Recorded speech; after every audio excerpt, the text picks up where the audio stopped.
who are watching the live stream of this meeting via the Combined Authorities website. Due to government guidance on social distancing, this meeting is being held remotely in accordance with the meeting's regulations 2020. The software allows you to choose a name when you join the meeting, and members of the public, if you do not want to be identified, please choose a pseudonym. The decision summary and minutes of the meeting will be produced in the usual way, and a recording of the meeting will be available to view on the meeting page of the Combined Authorities website. To enable the meeting to run in an orderly manner, I will ask all members of the committee to keep their video cameras switched on for the duration of the meeting and to keep their microphone muted, except when I invite them to speak. Officers will join us to introduce their reports in the usual way.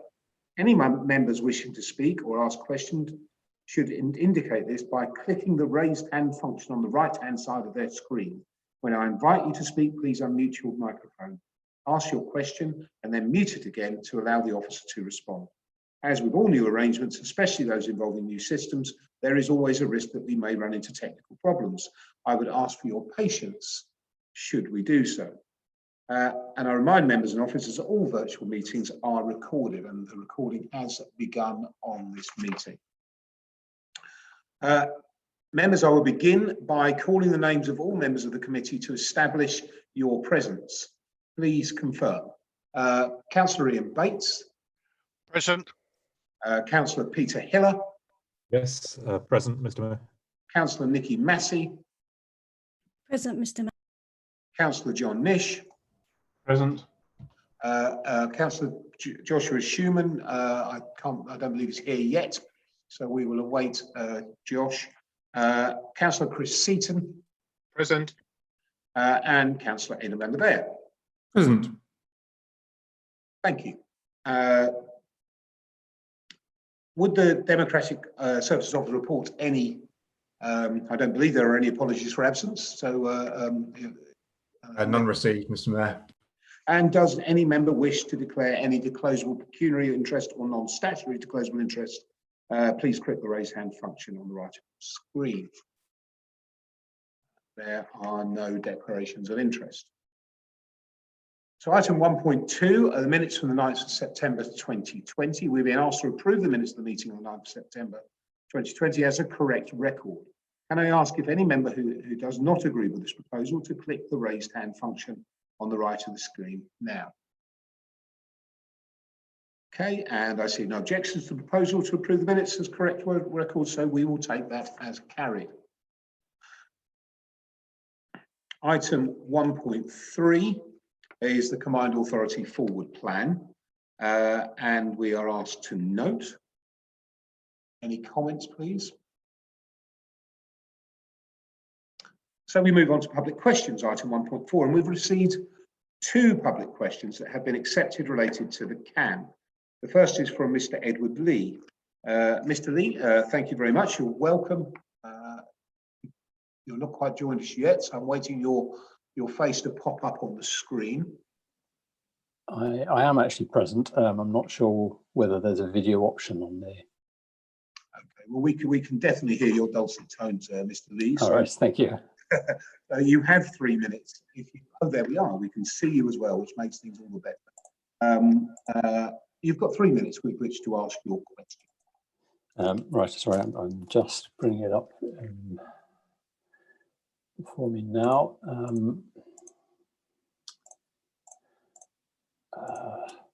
Yes, thank you very much indeed, ma'am. So the question I wanted to ask related to the sub-strategy, that in Smarter Cambridge Transport's response to the consultation, we had suggested that there needed to be strategic inclusion of a coach station as part of the CAM network. That's to serve both scheduled coaches and also tourist and visitor coaches, a large number of which obviously arrive in normal times in Cambridge. And we had identified the most suitable location for that as the Girton interchange. Now, and that's simply because that's where 3 of the strategic roads of the county converge. So we've suggested that actually it would make very good sense for CAM to include a station at the Girton interchange as part of the network that is currently being developed. And although our response was acknowledged in the report on the consultation, the comment doesn't really recognise the significance of what we were suggesting, that it's not simply a matter about how buses and coaches are routed through the area, but actually it's the need to have a point on the network where people can transfer from a coach or to a coach between coaches and the CAM network. So I'm really just asking the committee just to reconsider whether that should be included in the sub-strategy, as we believe it should. Thank you very much for that. Yes, thanks, Mr. Lee, and a very good question. CAM will transform people's day-to-day lives by connecting communities and creating new jobs and widening access to opportunities across the region. And the project will play a significant role in reducing our dependency on the private car, as it will connect key regional centres of employment, existing settlements, key railway stations, new homes and planned growth to create a platform for sustainable and inclusive growth of the area. This local transport plan sub-strategy provides the overarching framework and will have a statutory grounding and the document, amongst others, such as the development plan, against which schemes forming part of the CAM will be considered and assessed when those schemes are seeing the requisite statutory sense. The details around the CAM scheme continue to be developed.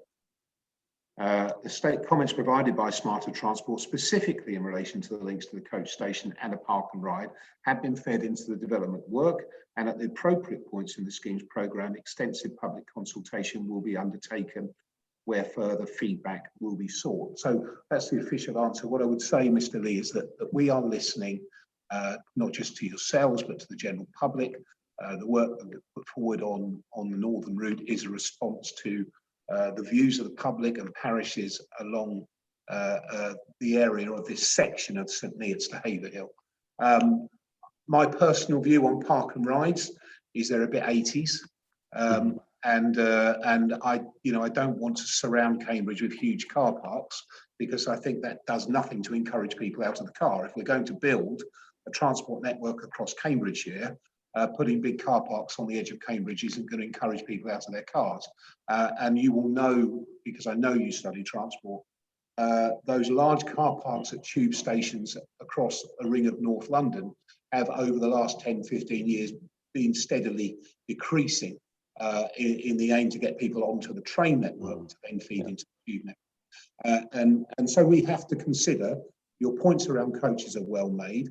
We have to consider, would a new car park somewhere on the Girton interchange be the best solution, or would a coach station at Cambourne, the northern hub linking into East West Rail, Cambourne, etc., the potential northern hub, maybe something, maybe that might be a better solution. But what I would say again, Mr. Lee, is that we will continue to listen and work alongside your group and also to the general public, and feed that into consultation in our working schedule.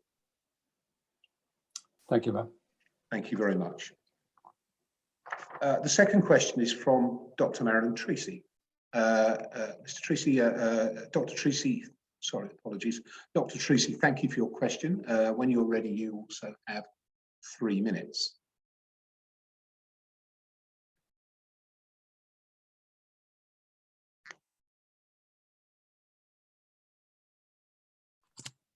Can you hear me? I certainly can. Thank you. Thank you. My question is for the Mayor. I'm a resident of Coton Village. In recent weeks, and it's pertinent to item 2.4 on the agenda. In recent weeks, we've seen you attending the GCP Executive Board as a non-voting member, and been informed that officers from the GCP and Combined Authority are working together on an alternative northern route for the C2C or CAM Metro. We very much welcome these moves. We're concerned that in the papers for this meeting, we don't see evidence of collaborative working. We were disappointed to read item 2.4 Appendix 1, which shows absolutely no evidence of joint working or any evidence that the GCP have listened to environmental concerns from many quarters, including residents, CPPPF, the National Trust, Natural England, regarding their preferred route. Can you provide us with evidence that joint working has in fact taken place? Yes, thank you. Thanks for the question. I think it's a really pertinent question, and the statement that I'm going to say here, I hope will allay some of the issues that that you have. The officers of the CPCA and the GCP have begun working together to align their programs for the respective routes of the CAM. They are now meeting regularly to discuss how they can deliver a single network for the CAM under the CPCA local transport policy. At a political level, I am now part of the GCP Executive Board, and you will see from the report on the agenda today that I want to support working together at a political level, as well as at officer level. I want to do this by bringing GCP reports to the Transport and Infrastructure Committee. This will allow me to take the views of the committee, and therefore the views of the local transport authority, into GCP board when they are considering their reports. On our agenda today, we have also published an indicative northern route for the C2C. And of course, that C2C route is part of a much, much wider area. And that's the significant point, really, when we're discussing Cambridge to Camborne. It's actually St Neots to Haverhill. I would like to ask committee members whether we should refer this alternative route to the GCP Executive Board for consideration at their next meeting as an alternative to their southern route. This does demonstrate our intention to work jointly with the GCP, provide the world-class transport we want, and to provide, my apologies, work jointly with the GCP to provide the world-class transport that we want CAM to be.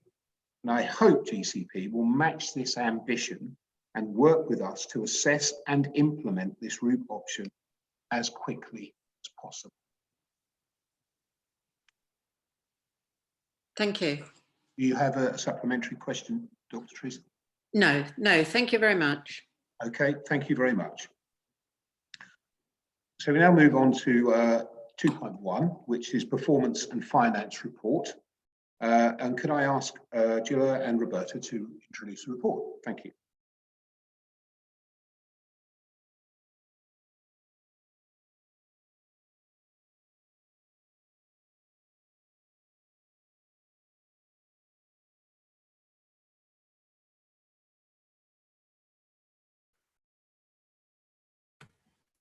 Roberta's now with us, Mr. Mayor. Thank you.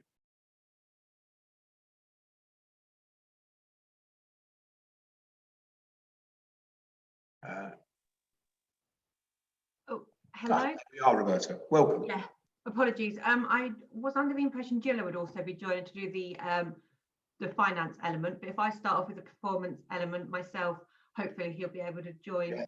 And you'll hunt down Gilla while you make your start. Try and locate him somewhere. Fantastic. Oh, I think he's just turned up. Hi, Gilla.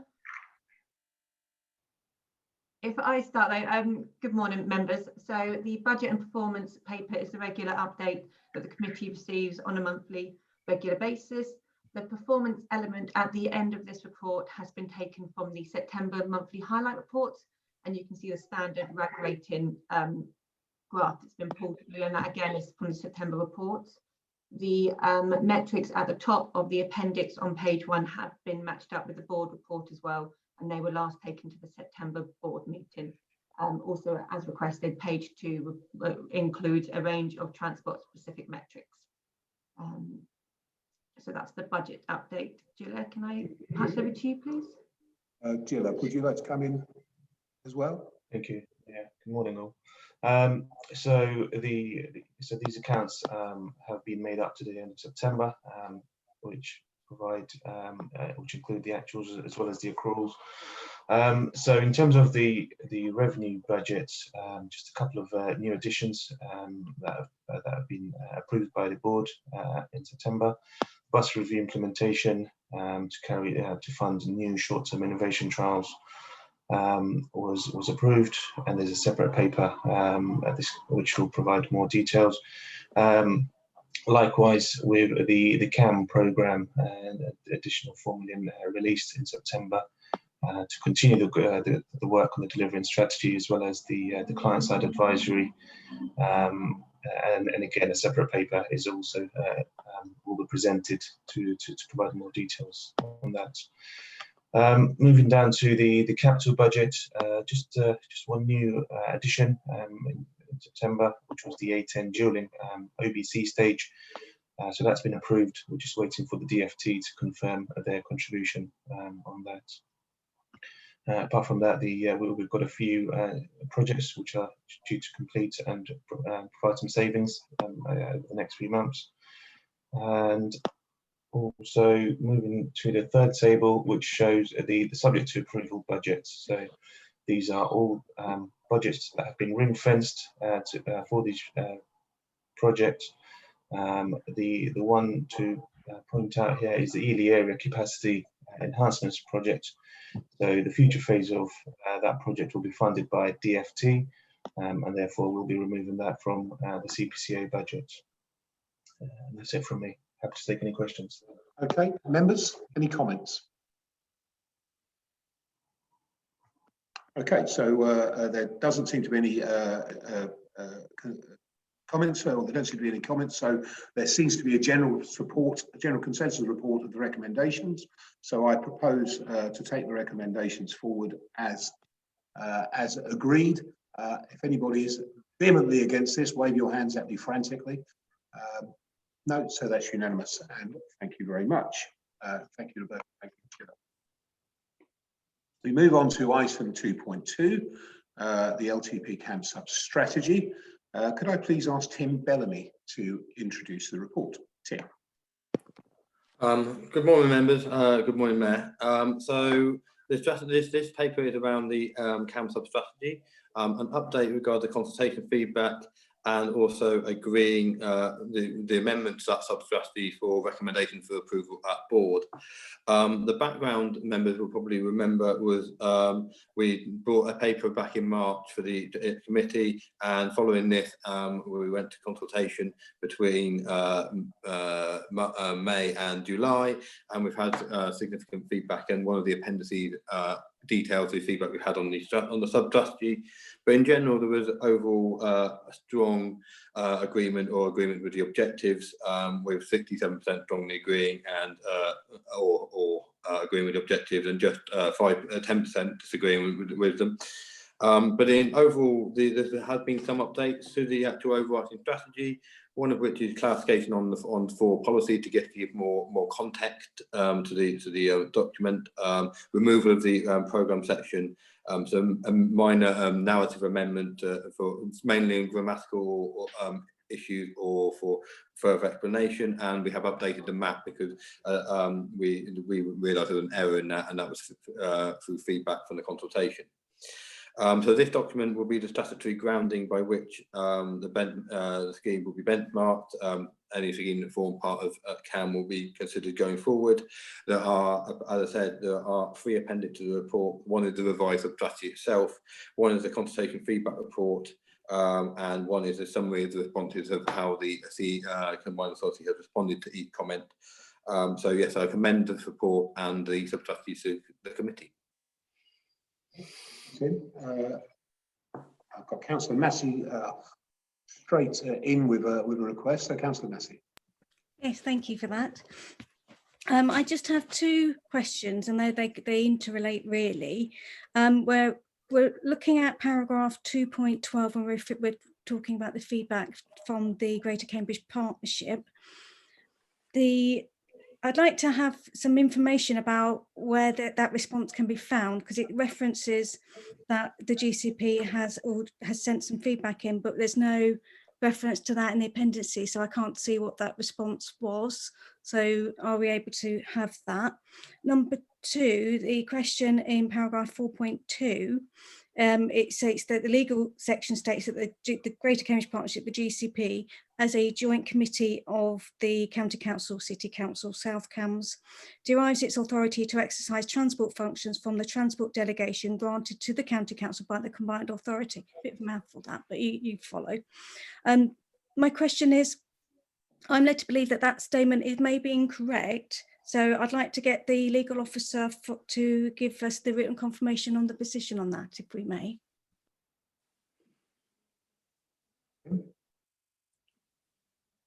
Mayor, do you want me to take the first question? Yes, please. And then so the first question in regard to 2.12, regard to the response to the GCP. Yes, we did receive comments from GCP and a number of other parties, and within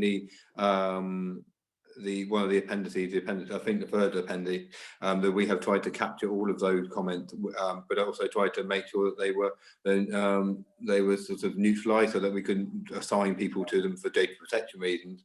But we can attend. We did receive a comment back from GCP. We're happy to circulate the GCP comment to yourself, Councillor Massey, and other members of the committee, and can demonstrate how we've taken those on board specifically. If we can do that piece of work following this meeting. And Michelle, perhaps you could come in on the legal point, please. Thank you, Mayor. So this is in relation to the sentence that starts the Greater Cambridge Partnership, and it references the delegation being from the County Council by the combined authority. I can confirm that that statement is actually incorrect. Okay, so can we amend as necessary, please, Michelle? Yes, it needs to be amended as necessary. For the purposes of today in this report, that whole sentence should be extracted from the report. Okay, thank you. And we'll amend the minutes as necessary, Councillor Massey. Any other comments, please? Could I ask that it's yes, that I've requested that it was corrected? Thank you. Yep, absolutely. Any further comments, please? No, so we will now move to the vote. I'm happy to propose from the chair. Do we have a seconder? Councillor Nish, thank you. Do I need to go through one by one, or is anybody not voting in favour of this report? Wave at me now. No, so I will take that again. That's unanimous support for this report. So thank you very much, members. And we will move on to item 2.3, which is Cambridge South East Transport, Better Public Transport and Active Travel Consultation. And before we begin, I would like to advise members of a small procedural alteration to the recommendation. That's recommendation C, that asks us to now recommend to the Combined Authority Board rather than approving the delegation. Could I now please ask Tim to recommend, to introduce the report? Thank you again, Mayor and members. Yeah, so this, by way of short introduction, is a consultation being undertaken by GCP to look at how we respond to this consultation. The paper is around noting the consultation has commenced, agree the process, and then, but the scope of this consultation is to present information on the current scheme design, highlight where the GCP have made refinement to the design and explain them, identify potential environmental impact, both positive and negative, set out proposed measures for mitigation of the adverse impact, and provide an opportunity to comment. I understand that Andrew Munro and Peter Blake from GCP will be now presenting the consultation. So Andrew and Peter, you're more than welcome. Andrew, you're the face I can see, so I'm going to see if you will be. Where Peter is. He's around somewhere. Yes, Peter as well. So if you could give us a presentation on this this exciting part of the paper hill to submit. Thank you. Thank you, Mayor. Good morning, committee. So Andrew's going to go through the presentation in just a moment, and he'll share his slides to do that. Just to reiterate the stage that we're at with this scheme, we're at a fairly advanced scheme in terms of we're now in the statutory environmental impact assessment stage of the process. Consultations commenced, and hopefully Andrew's about to bring it to life with his presentation. Okay, thank you, Peter. I'm getting a message that my screen sharing has been disabled. And if you could allow Andrew to share, that would be great. Thank you. That should have now be enabled for you.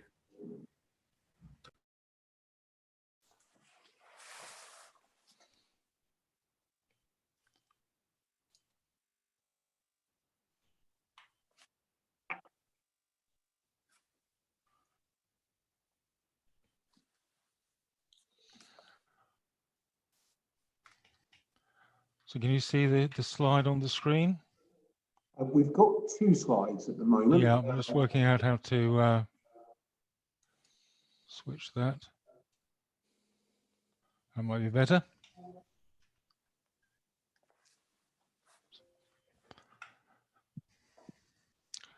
So the objectives of the Cambridge South East Transport Project is to support the continued growth of Cambridge and South Cambridge economy, relieve congestion and improve air quality in South East Cambridge, improve active travel infrastructure and public transport provision, and improve connectivity to key employment sites, and also support delivery of the Cambridgeshire Autonomous Metro system, of which it is part. In terms of the strategic need, it's pressure on the transport system from the local plan and the CPA growth, 8,000 additional homes planned in South East Cambridge, 44,000 additional jobs across Cambridge and South Cambridgeshire. Local development pressures from residential and commercial development, pressurising a system which is already at capacity. Existing car mode share and car ownership is high, and future growth expected to generate additional demand, and without intervention, journey times expected to increase by about 50%. It reflects potential transport investment in the Cambridgeshire Metro, East West Rail, Cambridge South Station, and in line with government guidance, the current outline business case considers the project as a standalone transport scheme. It comprises high-quality transport link and services, a travel hub, and new cycling and walking facilities. Project development started in 2016 when there was public consultation on a range of concepts of public transport improvements and other schemes along the A1307. These concepts included a busway on a route closer to the A1307 than currently proposed, and there was a process of option sifting and scheme development. This led to a preferred options report at the beginning of 2017, and there was a recommendation from the Greater Cambridge Partnership Board to carry out some further workshops with the local liaison forum to present and refine, and that generated about 200 ideas, including a busway via Sawston. They were distilled down to 3 public transport strategies recommended to the board at the end of 2017, which included both online measures along the A1307, as well as Strategy 1, which was an off-highway public transport route.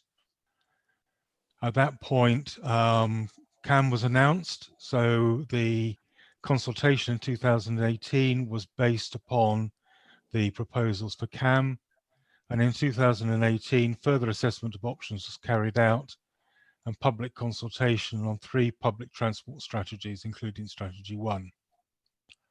Of those 3 strategies, Strategy 1 was the most strongly supported, and that led to a strategic outline business case and a recommendation to the Greater Cambridge Partnership Board to adopt Strategy 1 as the preferred strategy.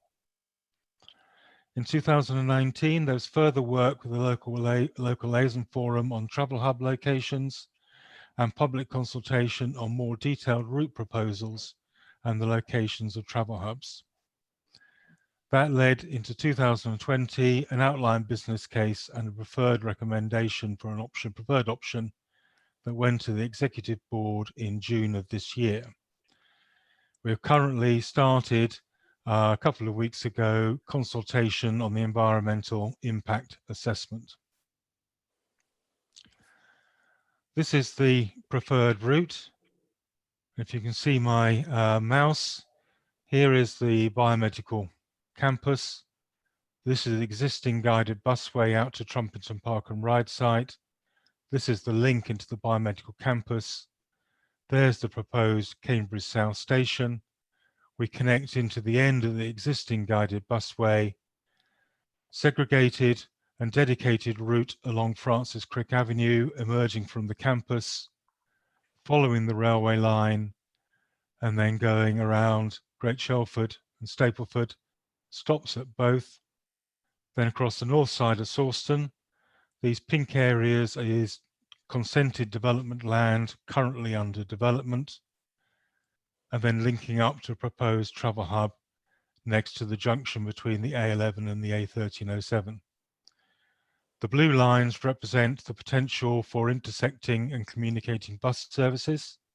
So we don't see the travel hub as being a terminus. We see that services can continue on beyond that to go to the Baberham Research Campus and to go to Granta Park. Clearly not a defined route at the moment, but there will also be potential connectivity to future onward extension towards Haverhill. So in terms of the transport network, this is Cambridge City Centre, Cambridge Rail Station, linking via the existing guided busway and in the future the CAM tunnels to the Biomedical Campus, Cambridge South Station, stops at Great Shelford, Stapleford and Sawston, 8 services an hour as a minimum, going to the travel hub at the A11 and connecting thereby to the strategic road network. Of those, some services will go on to Granta Park, and they will also call at Baberham Research, and 2 services will go on to Haverhill Town Centre. So it will be possible to catch a service in Haverhill, go all the way, follow the dedicated route via Sawston, Stapleford, Great Shelford to the Biomedical Campus, and then onwards into the city centre, connecting with the rail station and the new Cambridge South Station. In terms of the interface with the Cambridge South Station and the Biomedical Campus, this is Francis Crick Avenue. This is Dame Mary Archer Way. This is the road bridge over the mainline railway into Trumpington. This is the existing guided busway, and currently guided busway services continue across here and they go down into the campus and they loop round and they come back again. This is the site of the new Cambridge South Station, and this is the station forecourt. We have a connection here between the guided busway, cycle routes coming off the guided busway route here, cycle and foot traffic emerging out of the Cambridge South Station, onward connection for foot and cycle traffic into the main hospital site, but also into the other development sites which are currently at varying stages. Here is the AstraZeneca headquarters. This is the planned AstraZeneca South site. And here is our proposed stop where there will be interchange with the campus, with South Station, with all the buildings around here. Looking at this in more detail, we see a high level of foot and cycle traffic coming out of the station, merging with foot and cycle traffic coming over the busway bridge, and that seeking to go onwards into the main hospital site. So we have conceived the junction here is low speed because all the vehicles are turning here, but in any case, Francis Crick Avenue is currently restricted to 20 miles an hour. So we see this as being an urban realm type proposal where pedestrians and cyclists have a higher level of priority than they would do normally. And we're looking to facilitate diagonal crossing to the AstraZeneca HQ and for their south building here, connectivity with the station. The station forecourt will only take taxis and disabled parking. So there's a road access into the parking here, but we see this as very much a pedestrian and cycle public transport first solution with interchange with our stop here, the location being dictated by the need to get access into the station forecourt. And this route here is also the Sawston, planned Sawston Greenway. A typical stop at the intermediate points, high quality stop facility real-time passenger information, ticket machine, CCTV, help point, lit during hours of service, connecting with cycle storage, disabled parking, facilities to drop people off, and potentially for intersecting bus services to connect here, but no parking as such, as these locations are in the green belt. In terms of the travel hub at the A11, this is the A11 A1307 junction for Wentways. Braveham Research is here, high quality cycle foot link to Braveham Research, which could potentially be upgraded in the future for autonomous pod type vehicles. There's an existing footbridge over the A11 here. We will add ramps to it to make it suitable for use by cycles and extend the high quality cycle route across here and down to reach Braveham Research. Parking access from the A11 with potential for solar generation by means of carports to provide the energy requirements. We recognise that the need for park and ride in the longer term may fluctuate, and therefore we are envisaging a sustainable proposal which can be adapted to changing demand, but about 67% of the users of the planned route will come from this site, and a large proportion of those come from the A11. So they are people who have travelled from further afield, who currently turn off here to go into Cambridge on the A1307, who instead will come here to make use of high quality public transport. In terms of environmental mitigation, we have a commitment to use of electric vehicles. We have a commitment to a biodiversity net gain to deliver a minimum 10% with an objective to achieve 20%.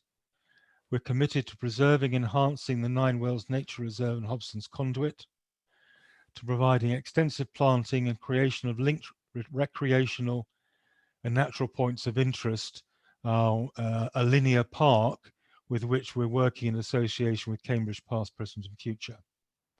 And we continue to work with environmental and other stakeholder groups to deliver the scheme design. So along the route, we have biodiversity gain in the forms of planting grassland, hedgerows, belts of trees along the route. In part, we do follow the old disused railway line. In other parts, it's on a new corridor. And we see an opportunity to expand and enhance the Nine Wells Nature Reserve here, which is of considerable local importance, to link it into the overall mitigation proposals. And the Sawston Greenway will follow the railway, connect into our scheme, and then along here and into the biomedical campus. So the current programme, subject to board approval at key stages, is we have a preferred option decision due this year. We're currently out to consultation on the environmental impact assessment. We're planning at the moment to make a Transport and Works Act order application in the summer of next year. There will be a public inquiry, most probably in 2022, with an objective to start works early in 2023 and complete in late 2024. So if there are any questions, I'd be more than happy to deal with them.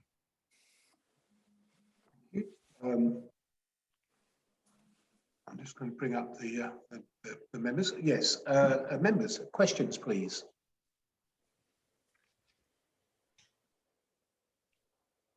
Okay, well, I've got one or two, even if the members haven't. So could you please, you mentioned other route options. Could you please expand on the work that you did on other proposals? This is the only route option I've ever seen. Could you, and actually before I ask a question, can I just say, it's really appreciated that the GCP have brought this today. I think that it does show a move towards joint working, and having this discussion in public, I think, is beneficial for us and for you, and I appreciate that immensely. So on the route options, I've spoken to a lot of local people who are concerned about the route around Stapleford and Shelford. Could you explain to me exactly how much work was put into following the alignment of the old railway totally? Yes, we looked at originally back in 2015, 2016, we had a busway route roughly on this line. We looked also at bus lanes along the A1307 with a dedicated link from the Bayburn Road Park and Ride site into the campus. And in 2017, in conjunction with the local liaison forum, that's a group of local councillors and other stakeholders, we went through a number of workshops which identified a number of strategies, one of which was for an off-highway public transport route via Sawston. At that point, we looked at following the old Haverhill Railway branch line, which follows this line and then connects into Great Shelford Station. The branch line originally terminated at Great Shelford Station. So there is no track bed north of Great Shelford Station. What there is north of Great Shelford Station is there's a business park and then there is a residential area. So it became quite clear at an early stage that if we were to take a route which was predicated on the use of trackless tram-like vehicles further north from Great Shelford Station, that it would have to go through a residential area. And that didn't seem to be feasible or desirable for us to do that. So we went to consultation in 2018 with the route that's shown here, which is very strongly supported. In 2019, we had some further consultation, which included route variations at this end. And at that point, it was put to us about doing more work on looking at the railway route. We were happy to do that, and we produced 2 reports on that, both of which considered that the railway route was not feasible or desirable due to the impacts on the residential area north of Great Shelford. We would need to demolish at least 4 residential properties, take private gardens. We would have to remove parking from an existing business park. And we estimated that the additional construction cost, the additional compensation, the additional cost of purchasing the land would add an additional £29 million to the scheme.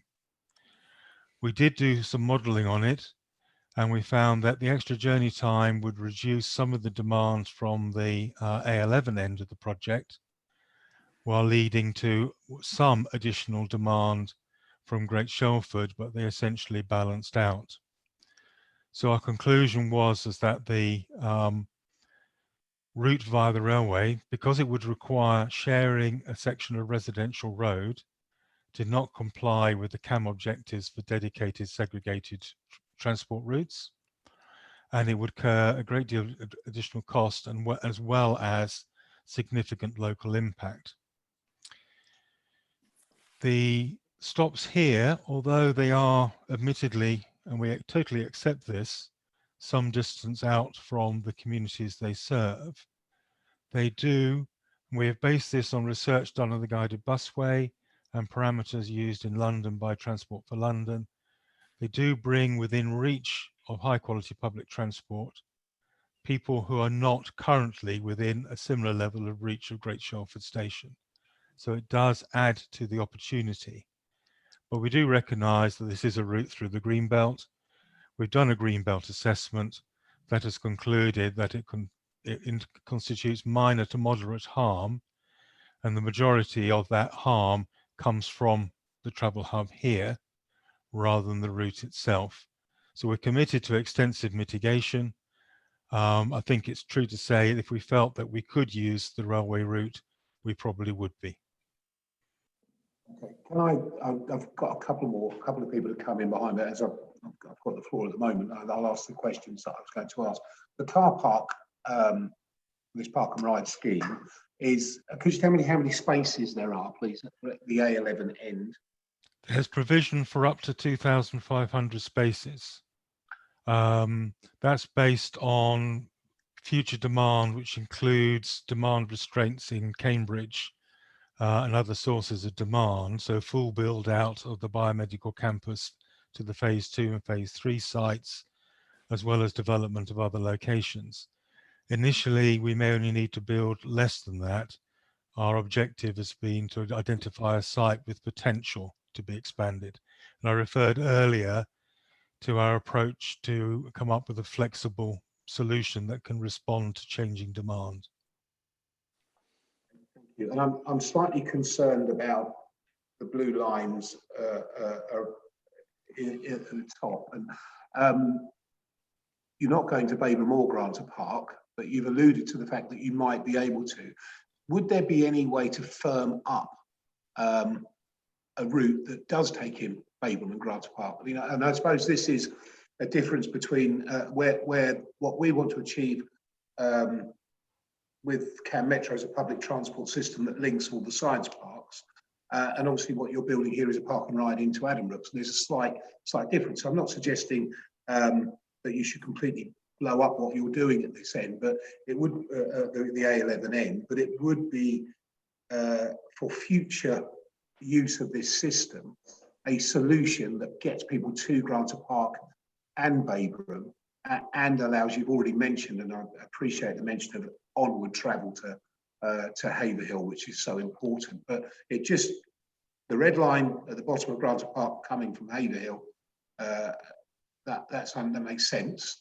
The bits of blue look a bit messy, and I think at the moment, I know you're saying, well, there's a cycleway that we can improve, but for a public transport system, you would definitely go to Baberham, you would definitely go to Granta Park, you would definitely go on. So is there anything that can be done to improve that sort of messy end when it comes to the park and ride?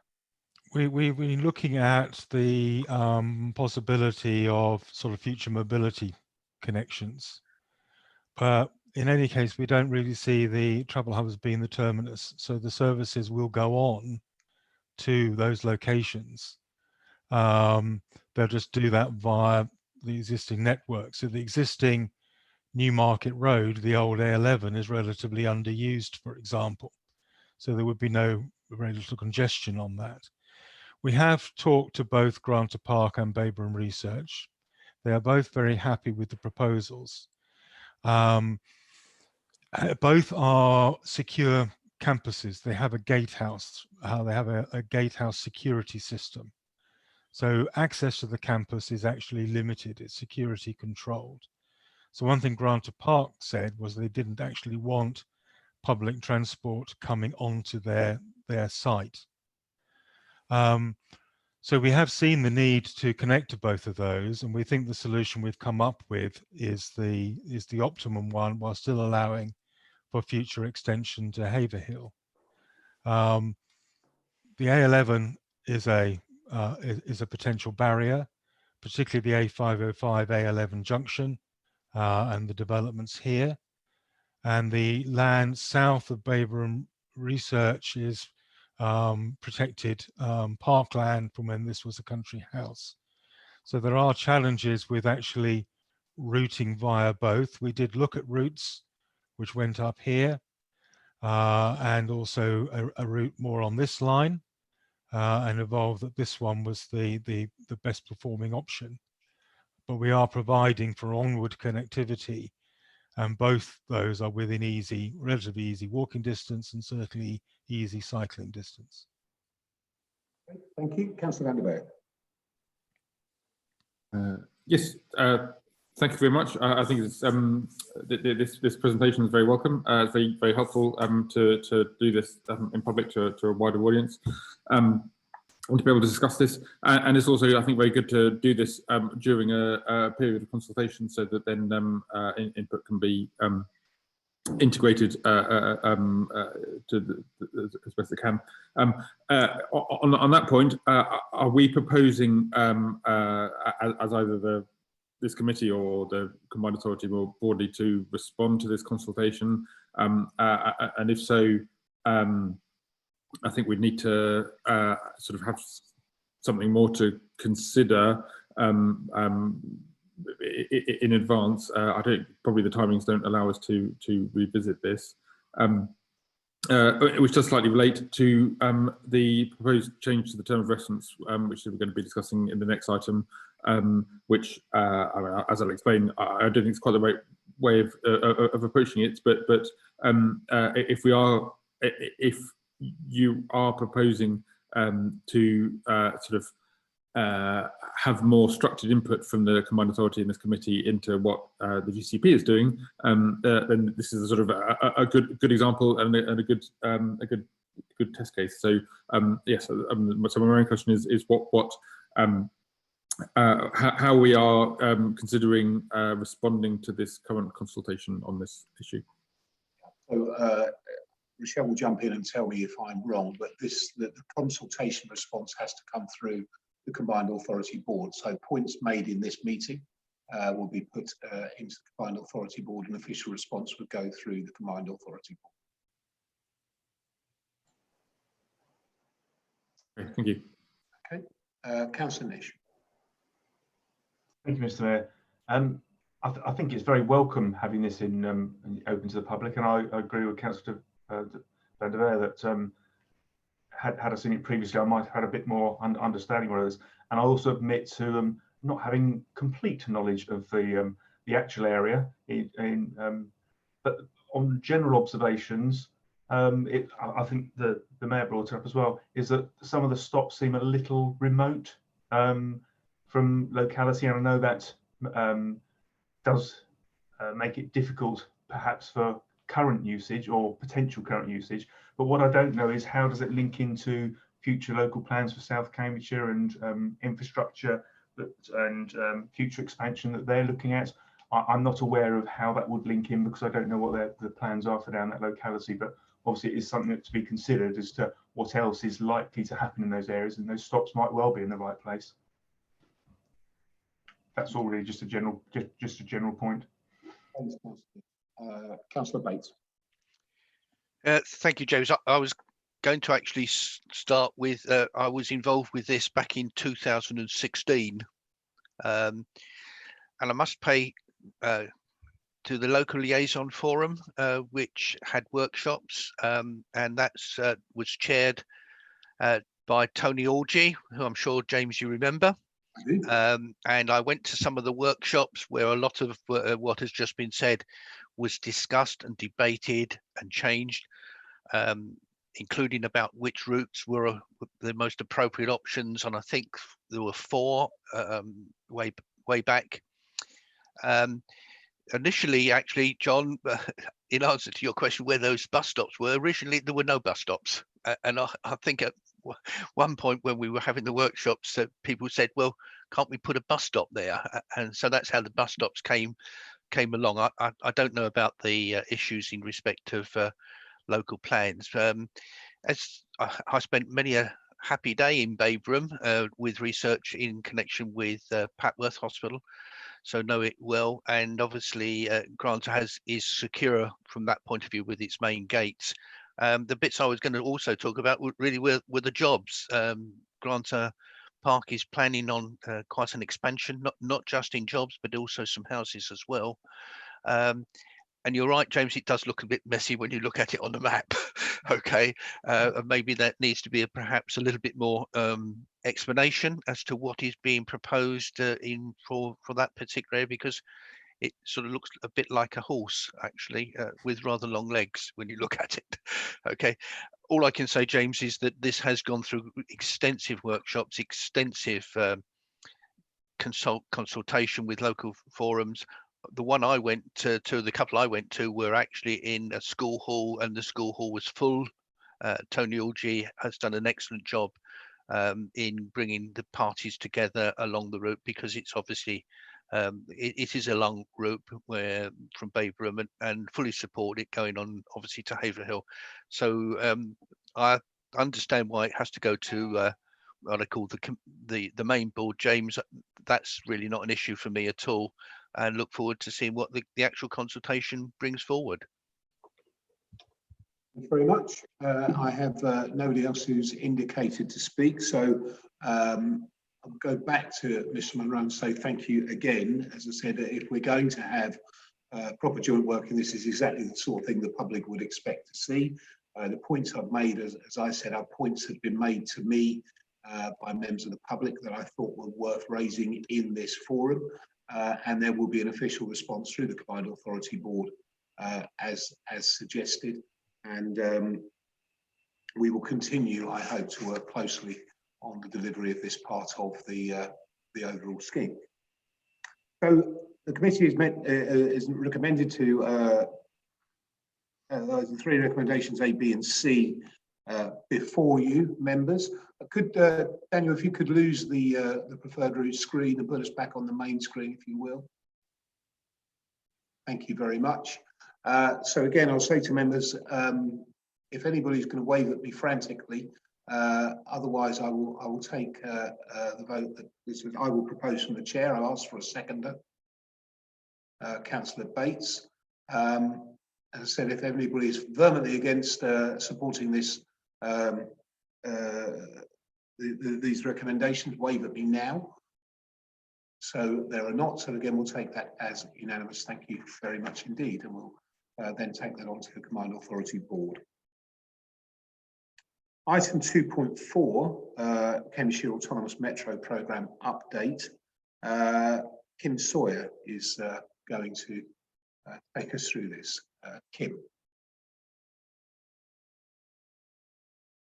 I believe Kim will be joined by Simon Wright, who will be available for questions.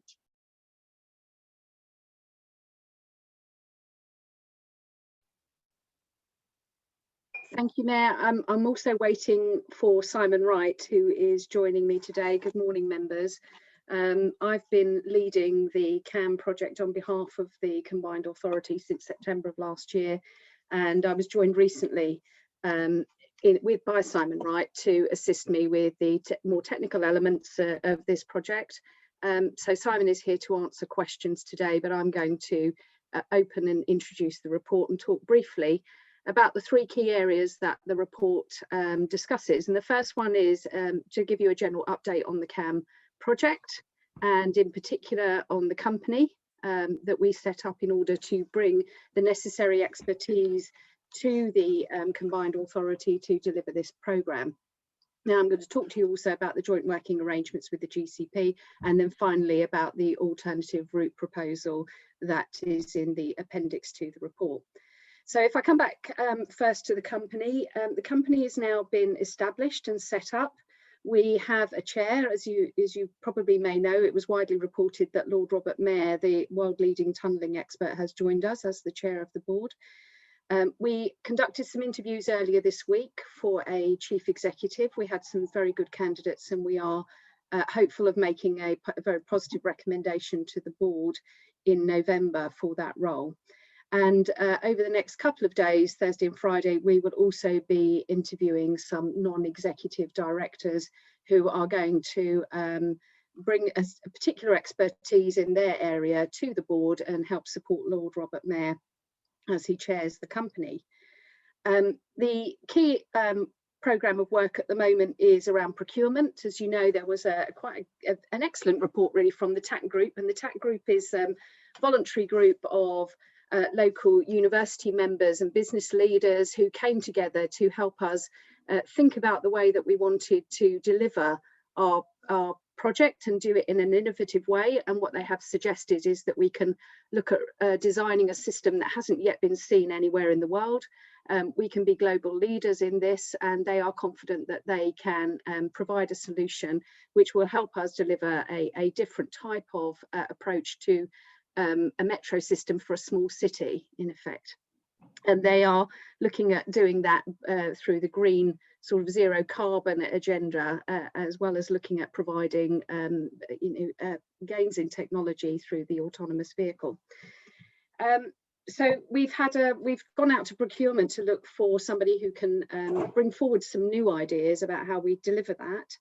And we've had an overwhelming response to our procurement at this stage. We are still in very early stages. We're just asking at the moment for expressions of interest, but we've been really heartened by the number of responses we've had. And it's certainly true. I think David Cleveley once said to me that, you know, you've got the best brains in the world in Cambridgeshire, and if you can't do it here, you can't do it anywhere. And I think the procurement is certainly proving that there's an appetite to deliver something new and really quite innovative.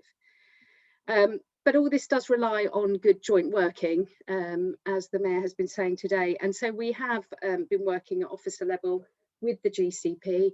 We have now got a steering group set up. And the purpose of that is to look at bringing together the CAM as a single network under a single programme, and capturing the joint benefits that that brings to both the GCP and the combined authority.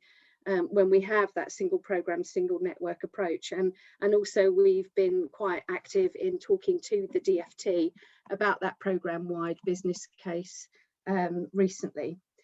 And we've seen today a good step forward in our joint working with the GCP officers presenting on the CSAT, and that is really welcomed. And I will be offering my thanks to those officers after this meeting. But accompanying the officer joint working, we have recognised, I think, through this report that we could strengthen our joint working at the political level. The Mayor, as we know, has been invited to represent the combined authority on the GCP Executive Board, but we're putting a recommendation to you that to enable the Mayor to represent more effectively on that board, that matters perhaps ought to come more frequently, especially around the CAM, to the Transport and Infrastructure, well, primarily around the CAM, to the Transport and Infrastructure Committee in advance, so that Mayor can take the views of this committee into the GCP board when he goes there as a non-voting member, and he can represent those in. So that is a recommendation that's made to you in the report.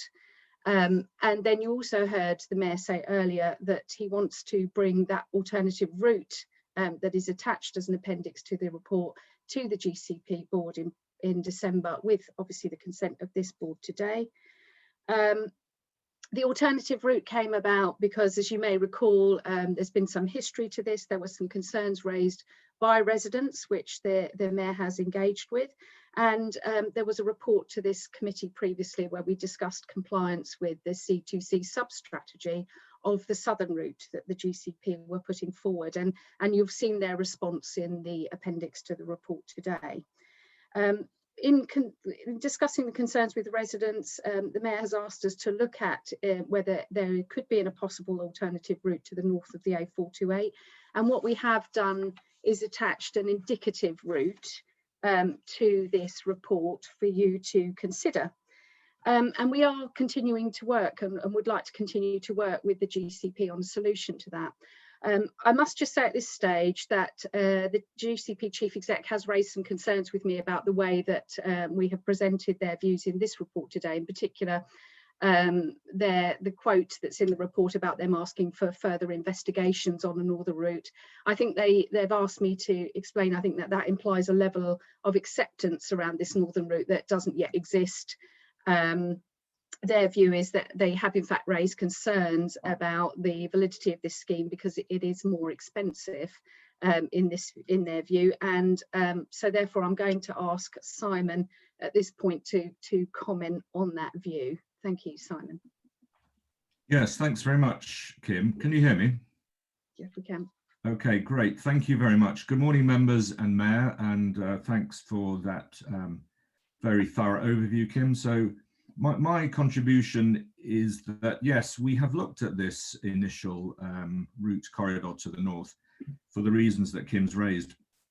And I think our consultants, Jacobs, have been working well in discussion with GCP, and there has been good collaboration over many features. And we've developed this initial indicative corridor through that company, Jacobs. The very initial transport appraisal was carried out in a very short time, only about 4 weeks, and it does show that the option to the north in 3 out of the 9 criteria we've considered was slightly less advantageous than the GCP route. So in 3 out of the 9 criteria, we score slightly less well, but it is a very early appraisal. So I think it would seem appropriate, to me at least, to continue that appraisal on which we've only carried out about 4 weeks of work, for several reasons. One is that I think consideration of the East-West Rail interchange location that needs to be further considered. We've just seen announcements from East-West Rail that they are going to put forward a station location to the north of Camborne, which puts a sort of different slant on the ability for us as CAM to interface with that station at our network. And what does that mean in terms of the ongoing route into Cambridge from Camborne? Does it mean that a northern route actually makes more sense overall in that case?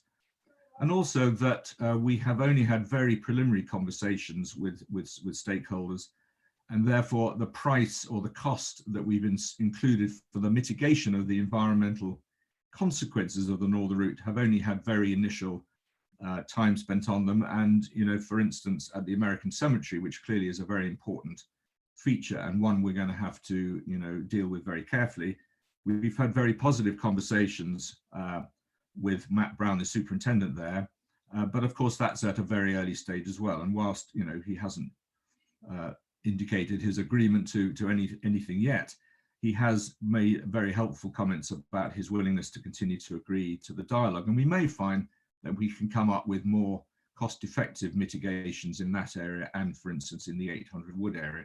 So we are at a very early stage. We've put forward an indicative route in response to the concerns of residents to the south, and I do believe it's appropriate to spend some more time looking at the impacts of that option, the northern option, so that it is at least considered on an equal basis to the one to the south.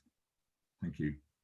And Mayor, can I just conclude that by saying that I think that if you want to propose that alternative route into the GCP board in December, you will need an amendment to the recommendations today. We have put forward a draft amendment, which is with the monitoring officer, and we've been doing that in preparation for this report. So that is with the monitoring officer, if you want to share that with the committee members. Thank you. Yeah, sure. What we'll do, I'll open the floor to questions for you, Kim, and Mr. Wright, and then we will discuss the opportunity for an amendment. Councillor van der Beyer. Yes, thank you very much. So there's obviously an awful lot in this report, so I will sort of go through a few comments. I mean, just a preliminary, given these are such different things, I mean, it would have maybe been a bit easier to divide the discussion up into the different sections. But so the first point around the SPV and what you're doing around CAM as a whole. So there's the procurement going on, the business case, the SPV being set up. What we haven't seen at all there is any sort of timeline for progress on this. I recall not many months ago, we were, in the summer, we were talking about OBCs being produced early 2021. I would imagine, reading between the lines, some of this, that where the procurement is, that isn't going to happen. So I think, given you now have these very significant resources at your disposal, I think it would be entirely reasonable to expect timelines now. I mean, we have talked about this issue before about what the impacts of the way that this is being managed on delivery timelines, generally for the CAM, and in particular on when we will be seeing OBCs, still nothing. So I think this is a matter of some urgency, and sort of there's OBCs, overall delivery timelines, and also some sort of information about milestones of different aspects. Because I mean, I assume some of that's in the procurement, but certainly it should be implied. On the joint working, something implied in there is about the development of business cases for parts of this that are being, especially the parts that are being delivered by GCP. I mean, if I put it a little bit bluntly, it's now clearly accepted that we can't deliver. Trying to do a single business case for the whole of CAM is going to delay things. So there's now this idea of I can't remember what the phrasing is, strategic program-wide business cases or something like that. And again, how does that fit in with the other business cases? I mean, effectively, this discussion we were having earlier about one CAM seemingly are being resolved in a positive way, so I certainly welcome that. But again, it hasn't yet resulted in any clarity on that. And these things are, as I say, urgent. And in particular, what we do with the Camborne to Cambridge route is urgent. Again, for reasons we have discussed before, the delivery, in particular, of the South Cambridge and Cambridge local plan. So we need some clarity about this. And I do appreciate you've been doing it for 4 weeks, but if the result is just a map, then well, without any idea about where we're going next with it, I think again it's really urgent to get clarity on the process. So there's, I've said before that I think it's very welcome that we are looking at these issues around the route and how we can improve it and alternatives. But it is also absolutely essential that we do so openly, transparently, working with communities, working with stakeholders, and that does not appear to have been the case so far. So it now appears that some significant amounts of technical work have been done that have not been shared with us, so that we are not aware of, and we're now being asked to refer that on to the GCP without knowing what it is. I mean, it seems like a sensible thing to do, to continue to work with GCP on this, but we just don't know. It feels like a little bit like a repeat of what we went through in 2018, when you told us that we would have a proper look at the alternatives, and the result was having to a very thin technical report that came to a different conclusion, and that was the end of it. So what I have been asking for publicly is that we work on this together openly and publicly, rather than doing what seems to have happened in this case, is a report, technical work being done without the level of engagement that is needed to get support for it.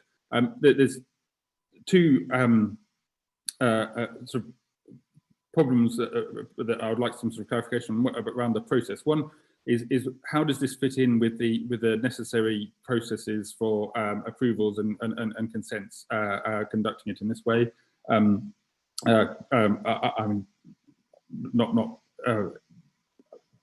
not so knowledgeable about these processes, but having been involved in GCP for a while, just sort of coming up with an alternative and putting it against it. I'm not sure how that's going to stand up when we get to the consent processes. And the other process question is around how we're going to engage with people on this. Again, we just not no clarity. I'm very, very happy to discuss how we can do that, what the next stages are. A starting point would seem to be, given the work that you've been doing some work on this, what that work is. If we just simply hand it over to GCP to work on it, then that's just sort of handing the problem back to GCP. It's got to be much more wider involvement in it, I would say. And then final point on the terms of reference. I'm very confused about what's actually intended with this change of the terms of reference. We're now talking about this committee looking at GCP schemes in advance of GCP making decisions on them. We've been around the houses on this, but there are serious governance problems here. I'm again, the more scrutiny of GCP work, the better. The more involvement we can have with it, the better. But actually insisting that this committee effectively makes decisions on GCP schemes before GCP does, I mean, seems like a governance nightmare, amongst other things. So I'm specifically going to oppose this proposal. There's plenty of opportunity for us to input into GCP's work without needing this change. Thank you. Thank you, Councillor Bendiver. Simon, if you could pick out the process points that Councillor van der Van mentioned, then I'll answer some of the political meanderings that were in his statement.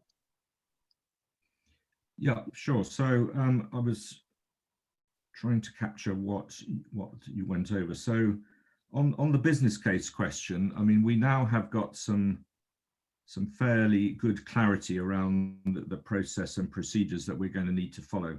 And that does involve, as you rightly say, a program business case, which looks at the overarching one CAM system as a whole, and is the mechanism for capturing all the benefits, the wider economic benefits of the whole of the CAM system.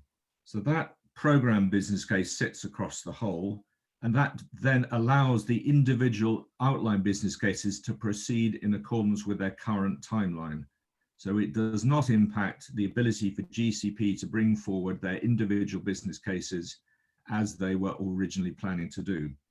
So I think we've managed to square away the ability to work as an integrated program with an overarching business case, whilst not impacting the ability of any one party to bring forward their own elements in their own timeframes. And that procedure, or that approach or principle, has been discussed with Treasury officials, and they have given us a fairly good green light over that. You know, with Treasury, you never get absolute precision, but you do get a nod. So we do believe that process is going to be acceptable, and that's what our advisors are now working out. And we've shared that with GCP, and we shared it with them 2 weeks ago, and we've got another meeting with them today. And so I think that, I hope, deals with the issue around the mechanism of the business case. Okay, just on the point, you mentioned urgency and delay quite a lot of times. Councillor van der Veer, as you're fully aware, the new bus routes that we've put in that are operational now, and successfully so, protected the local plan in the short term. I think it is imperative that as local elected representatives, we listen to what the people have had to say. You voted against C2C as chairman. I think it's your last act as chairman of the GCP, and what we're putting forward here is not, as you allocated, some clandestine route that we haven't discussed. We're putting forward actually a broad area where we feel that we can then discuss with the public and with the GCP and work together to find the right solution for this corridor. This whole meeting is about how we can together decide on this important part of the Haverhill to St Neots route. And you know, I'm very, very keen, and the whole point of putting this in an open forum here and in an open forum at the GCP is to come up with the right solution for Cambridgeshire, not a rush through piece of work just to satisfy, well, I'm not quite sure what to satisfy, quite frankly. So getting public transport right is the most important thing. You know, Councillor van der Veer, that we have significant problems across Cambridgeshire with public transport. These are issues that are unsolved at this moment in time, and one of our key travel to work areas is St Neots to Cambridge. So it's imperative that we get this right. And I've compared what we're doing here in many ways, the way that we're trying to hug the northern route of the A428, working alongside East West Rail, working tandem with East West Rail. It's a comparison, the general public to explain it, is a bit like where the A11 and the A14 merge near Newmarket and then go off in completely different directions. The St Neots route merges with the A428 for a very small amount of distance, and then will go off into St Neots, obviously, while the new East-West Rail will go further south of St Neots. So we're providing a public transport solution into Huntingdonshire, as well as Camborne, as well as Cambridge, West Cambridge, and of course, because of the tunnelling system beyond there. So it is imperative we get this right. And if we do not listen to the general public, we will always regret it because we'll get it wrong. So I want to work alongside the GCP. I want to get the right decision for that part of Cambridgeshire to allow the rest of Cambridgeshire to benefit from what we're trying to achieve. Councillor Massey. Can I not come back? Because you didn't answer my question. Several of my questions were not answered. I was going to suggest actually that Aidan comes back, because I also felt that some of those questions wasn't answered. That's absolutely fine. Councillor van der Veer, you can come back and perhaps a bit more clarity on what you said first time. Okay. If I didn't say it clearly enough, when will the OBC be published? When will the CAM be delivered? We don't have any information. And what delivery milestones are there? We don't have any information on that. That asked for that previously, and there's been nothing on that thus far. I hope that's a clear enough question for you. Do you want me to take that now? As you're fully aware, the business case work is currently underway with the CAM, and should be available in the spring. And that work, as you know, is ongoing, and it is high level work. So you're saying an OBC will be published in the spring? I'm not. We are currently working on the outline business case for CAM Metro, as you're fully aware. Okay. So the second question was about the process on the northern route. Doing it in this way, sort of publishing the map in this way, doing this sort of a bit of work on specific things. How does that affect the consenting process for a scheme of this nature? And then thirdly, so I absolutely agree that we need to be working to get this right, working with the public on this. So my concern is more about how we do that, the interaction with the public, and putting this map out, not publishing the technical work around it, and not considering more carefully how the interaction and the scrutiny it happens. I think means that we won't be able to get it right, and we won't get the support of the public that we do need. Well, that's an opinion, not a fact, and I will happen to disagree with you strongly on that opinion. Kim, would you like to come in on the point on OBC potentially? As I said, we have discussed this a lot about the work that's being done on CAM. Yeah, we have, and I think what we have been doing is understanding the importance of getting this right, and not necessarily being tied down to dates, because actually we're not on a deadline as such. What we need to do is make sure that the scheme is right, that that we are producing what is needed for this area, that will deliver us the growth we need. Those are the objectives we've been working to. And I think during that process, we've been working with the GCP to try and determine what those timelines should be. We're absolutely aware that the bottom line for the GCP is, do not disturb our timelines. And of course, that is their bottom line. Our bottom line is about getting a scheme that works for a whole network. And so we've been working together quite closely as an officer group to try and meet both of those bottom lines, really. And you're perfectly correct, Councillor van der Waal. We do need absolute clarity on the process, and that is, I think, what we are working towards. I'm hopeful, and Simon may come in on this, that we will have that clarity for you soon. We have another meeting today of the Officer Steering Group to start to talk through what some of those milestones may be, but it's important that we get those right before we put those out into the public domain, because we understand that that's what we will be held accountable for. Simon, is there anything you... Hold on, Councillor van der Veer. Rochelle, you've indicated to speak on obviously a legal matter. Thank you, Mayor. It's just on the point on the tours. So just for completeness, Mayor, that the proposal supports engagement and joint working. You're aware that you sit on the GCP Executive Board, and you also chair this committee, Mayor. The committee is not empowered at this point in time to do what is proposed, so an amendment to the tours is actually required. And at this point, Mayor, you might also want to introduce your amendment, which may provoke some debate also, Mayor. Well, I'm happy to do that given the advice. Councillor van der Veer, you wanted to come back in for a third time. Specifically on the question of the deadline, we do have a deadline, which is our delivery of our local plan. And so my concern is looking at the northern route in this way, publishing maps, not publishing other technical work,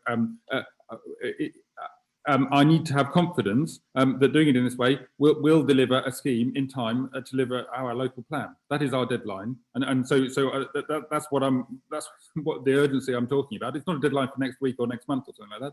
It's a deadline for like 2.5 years or something like that. That we need to have confidence in a scheme that deliver our local plan, and you're all perfectly well aware of that. And so so therefore, I want to know that doing it in this way will not introduce risks to this process that then put in jeopardy our local plan. Okay, so firstly, I'm a bit confused, Councillor van der Berg, because you voted against C2C as chairman of the GCP. I did not. You did not, but you did not support the C2C as chairman. I've made some public statements about it. So therefore, your position on the local plan then was, I'm not quite sure. As I've said publicly, and as you're fully aware, we've put in bus routes now that are operational now that have alleviated the pressure on the local plan to at least 2027, depending on the development of Bourne Airfield. So we've done something proactive in the short. 27. Where did you get that number? That's the discussions that we've had, Councillor van der Berg. I was in that discussion with the countryside, and it was 3 years. Well, then we disagree completely, because that's not what the developer has said, and that's not where we are. So we have put something in place in the short term, which is operational, that hadn't been proposed at any time.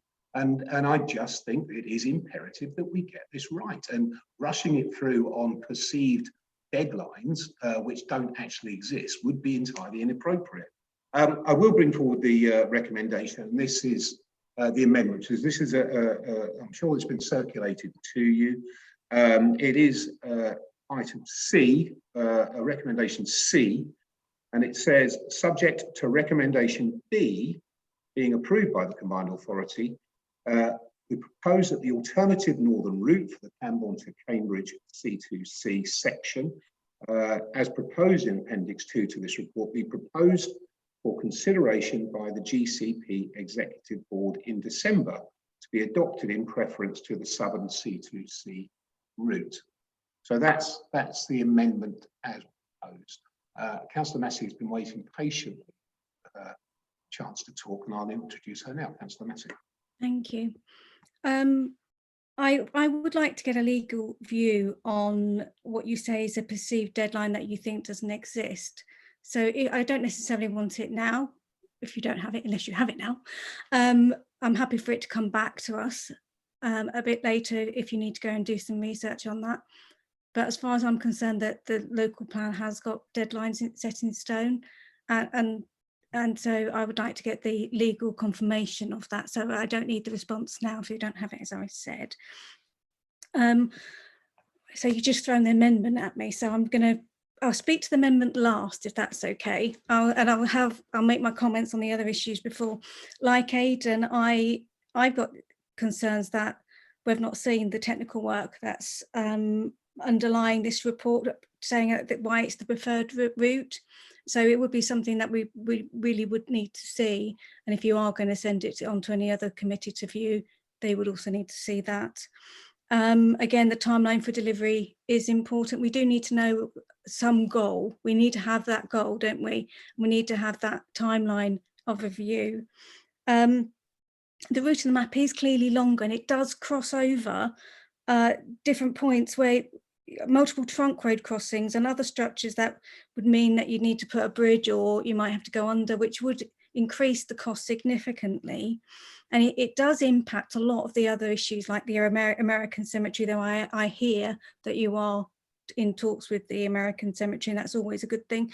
But Madeline Hall, 800 Wood, and so I also need to understand the assessments that's been undertaken on the environmental impacts, if that's okay. In regards to, in paragraph 2.9, there's a reference to the GCP's response to the Jacobs report, or the Jacobs review of the review, which we have spoken about at length in previous meetings.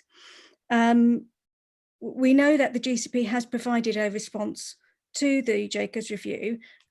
We don't yet know how the CPCA officers intend to do that, and presumably, unless it's responded to, the GCP paper can be considered to be accepted.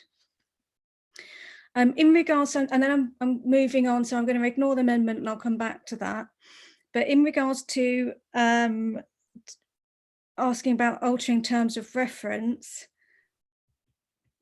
you know, Mr. Mayor, you do sit now on the GCP board as a non-voting member, and that's maybe the appropriate place for you to bring forward comment to decision makers on GCP schemes. You have to remember what the GCP terms of reference are as well, which is that it goes via the assembly, GCP assembly, to the board. So a couple of things there. The first thing, you're asking for this to go straight to the board. Is that the correct method? Because the terms of reference would indicate it should go through the assembly in any case and not direct to the board.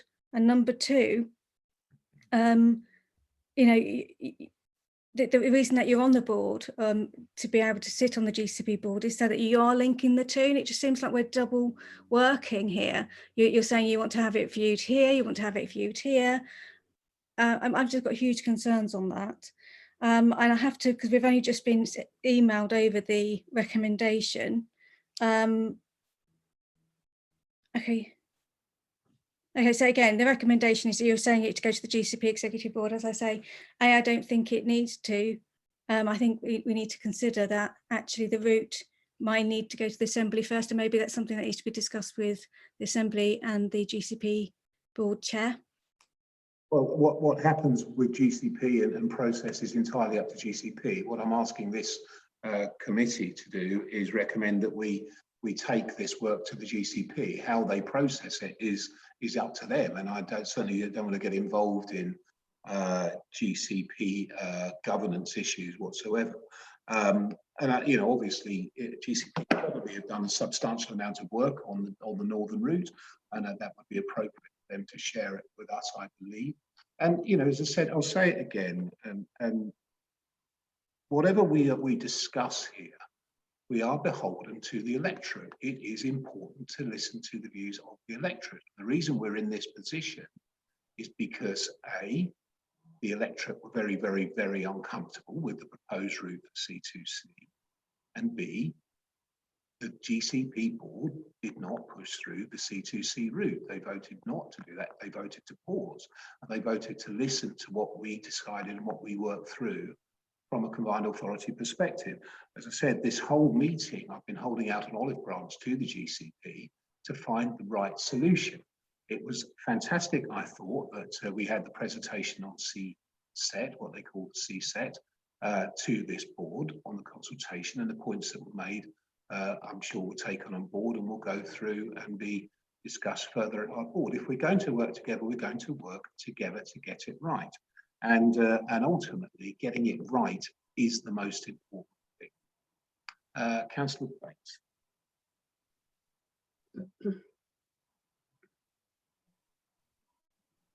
Ian, unfortunately, you've unmuted and we still can't hear you. Can you move your mic down or around near your mouth? Apologies, yes, I was drinking tea. Some of the technical questions, I think the discussion about the amendment, I think will come a little later. So can I just go back to, I think, Simon? Okay, and Simon, the questions I've got are three, and one's an observation actually. So I'll do the observation first. What you said was about East West Rail. My understanding is East West Rail are going to consult on a northern and a southern station. And I think you actually said the northern route, but not the southern route. So just some clarity there would be useful. My understanding is it's both, and that's yet to come later in the year. So my question really to Simon, I think actually is about the route corridor, the ones which are in the papers. So it's really about what other corridors did you consider in that process? I assume, and maybe you can confirm that my assumption is right, that you haven't done an environmental impact assessment on Madingley Hall or the American Cemetery or the Woods at this stage. So I'm assuming that you've not done that. So perhaps a confirmation to say my understanding is correct. So it's around what alternative routes. I think we had a presentation from GCP, and if you look at the dates that when it started, 2016, and it went up to 2024 for delivery, it does take a long time to get from A to B. Can I just say thank you to the Chief Executive for an update on where the board is in respect of appointment of a chairman, which we know, and the Chief Executive looks forward to seeing all that come forward in the future. Fully support that we have to work together, okay, between all the organisations that are involved in this, and that includes the communities as well, because there will be different views, I'm sure, with the community. So to start with, it's some technical questions for Simon, I think, actually. What alternative routes, impact assessment and east-west rail stations, please? Yeah, thank you very much, Councillor Bates. Yes, you're quite right. I apologise if I in any way misled. I wasn't intending to. All I was indicating was that there is now formally an alternative to the southern station, which is the northern station, whereas I think up to now they'd published a corridor which only included the southern station. So I was only indicating that there is now an alternative. You're quite right. There remains two options, and they're going to consult on both, I imagine. And we've had discussions with them about our views about the north as being one which we see as being, from our point of view, preferential. But of course, they will consult, and no doubt the public will have their say. On the alternatives, well, our alternative for the C2C was one of several others that have already been considered. So we didn't look at a whole range of routes because all those many other routes have already been considered.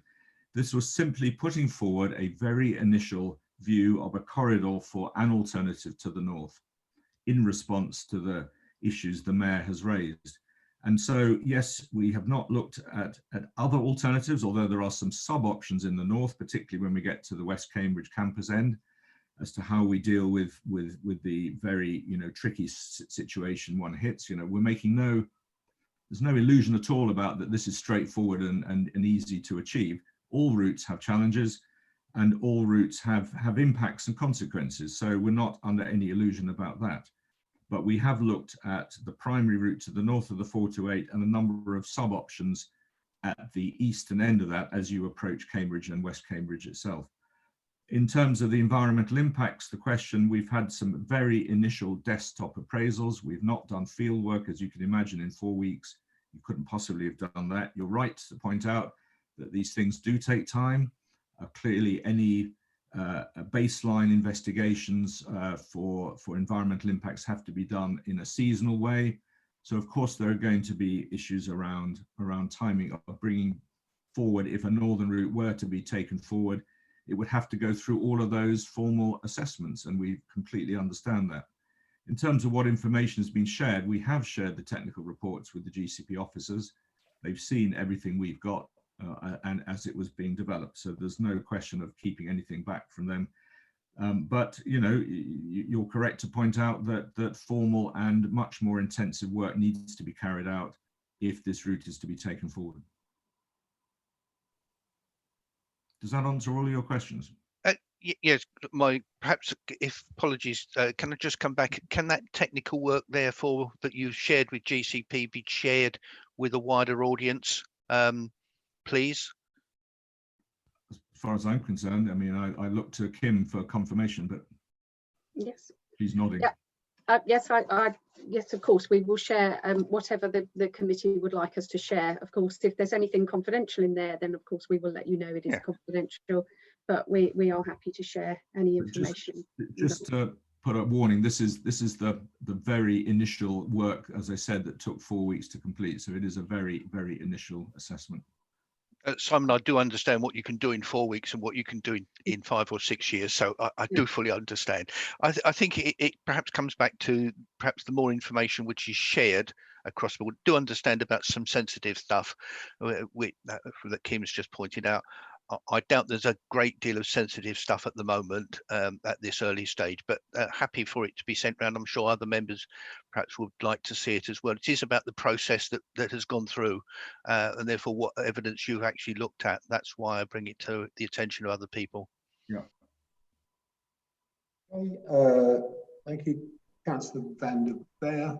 So just on the amendment, although it does relate to what you're discussing. So what are we actually referring to GCP? We're just giving them that single sheet of paper with the map on. Are we going to give them this technical work, which we now understand is shareable, but hasn't been shared with us? So you're sort of implying that we can decide what we share with GCP, but we haven't seen it, so we can't. So I mean, it's a little bit circular. Well, if there's information that we can share with GCP, why have we not had it before? What are we asking GCP to do? What is that? What are we're just sending them a piece of map saying, have a look at that, consider that. Is that it? Or sending them this 4-week report? Is that it? What's going to come back to us? Aidan, when you try, as I've tried very, very hard for over 3 years now, to get to a working position with the Greater Cambridge Partnership, and I've tried many, many routes to do so, but it seems now that we're closer than ever before to try and deliver what the GCP need in the shorter term and what the combined authority need in the longer term. So what we're trying to do here is, in the spirit of openness, work hand in hand with the Greater Cambridge Partnership to deliver the right solution on this part of the route. That's all we're trying to achieve. You know, this is something that it's a route that's caused considerable conjecture, both within the GCP board and outside in the general public. We're trying to find a route through the malaise that is currently out there. And all we're asking you to do is basically say to us and the GCP, let's work together, not just at officer level, but at a political level as well, to try and get the right solution along this route. And I don't think that's an untoward request, nor is it against the spirit of understanding that we should be having as co-deliverers of transport for the entire county of Cambridgeshire and Peterborough. Councillor Massey.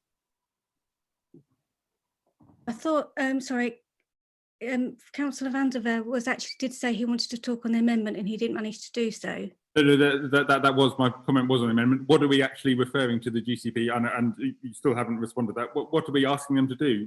We want to work with them, but what are we? I mean, it's there in black and white, Councillor van der Veer. We're saying to them, we will give you the work that we've done so far, and we will continue to work alongside you to deliver the solution along this corridor. That's, you know, I don't know how much clearer the wording can be. I don't know how much clearer the indicative route corridor can be.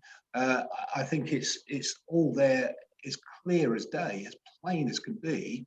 And as I said, this is an olive branch from the Combined Authority Transport Committee to work hand in hand in public with the Greater Cambridge. And so what are we sending them, the map? Because that's what this implies. Your amendment implies we're just sending them the map. But now we're talking about this other technical work as well. Are we sending that to them? Well, we'll send them what they need to work alongside us. Again, I can't see that this is complicated. I really can't. It's a gesture to the Greater Cambridge Partnership of joint working. We've worked. Well, Councillor, it's very, very simple, Councillor van der Veer. If you're against joint working between the Combined Authority and the Greater Cambridge Partnership, then you do not support the amendment. And if you are in favour of joint working between the Combined Authority and the Greater Cambridge Partnership, then you support it. It's a simple choice for you, Councillor. I'm in favour of clarity of engagement and the terms of that engagement. Certainly, Councillor van der Veer, you have a way of overcomplicating something that's very simple.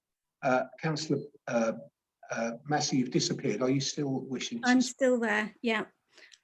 So what I would like in that case is I'd like to have it minuted that I will request that the technical work, which I think is already going to go ahead because Councillor Bates has requested it, goes not only to this committee but to the GCB board or wherever it's going to go.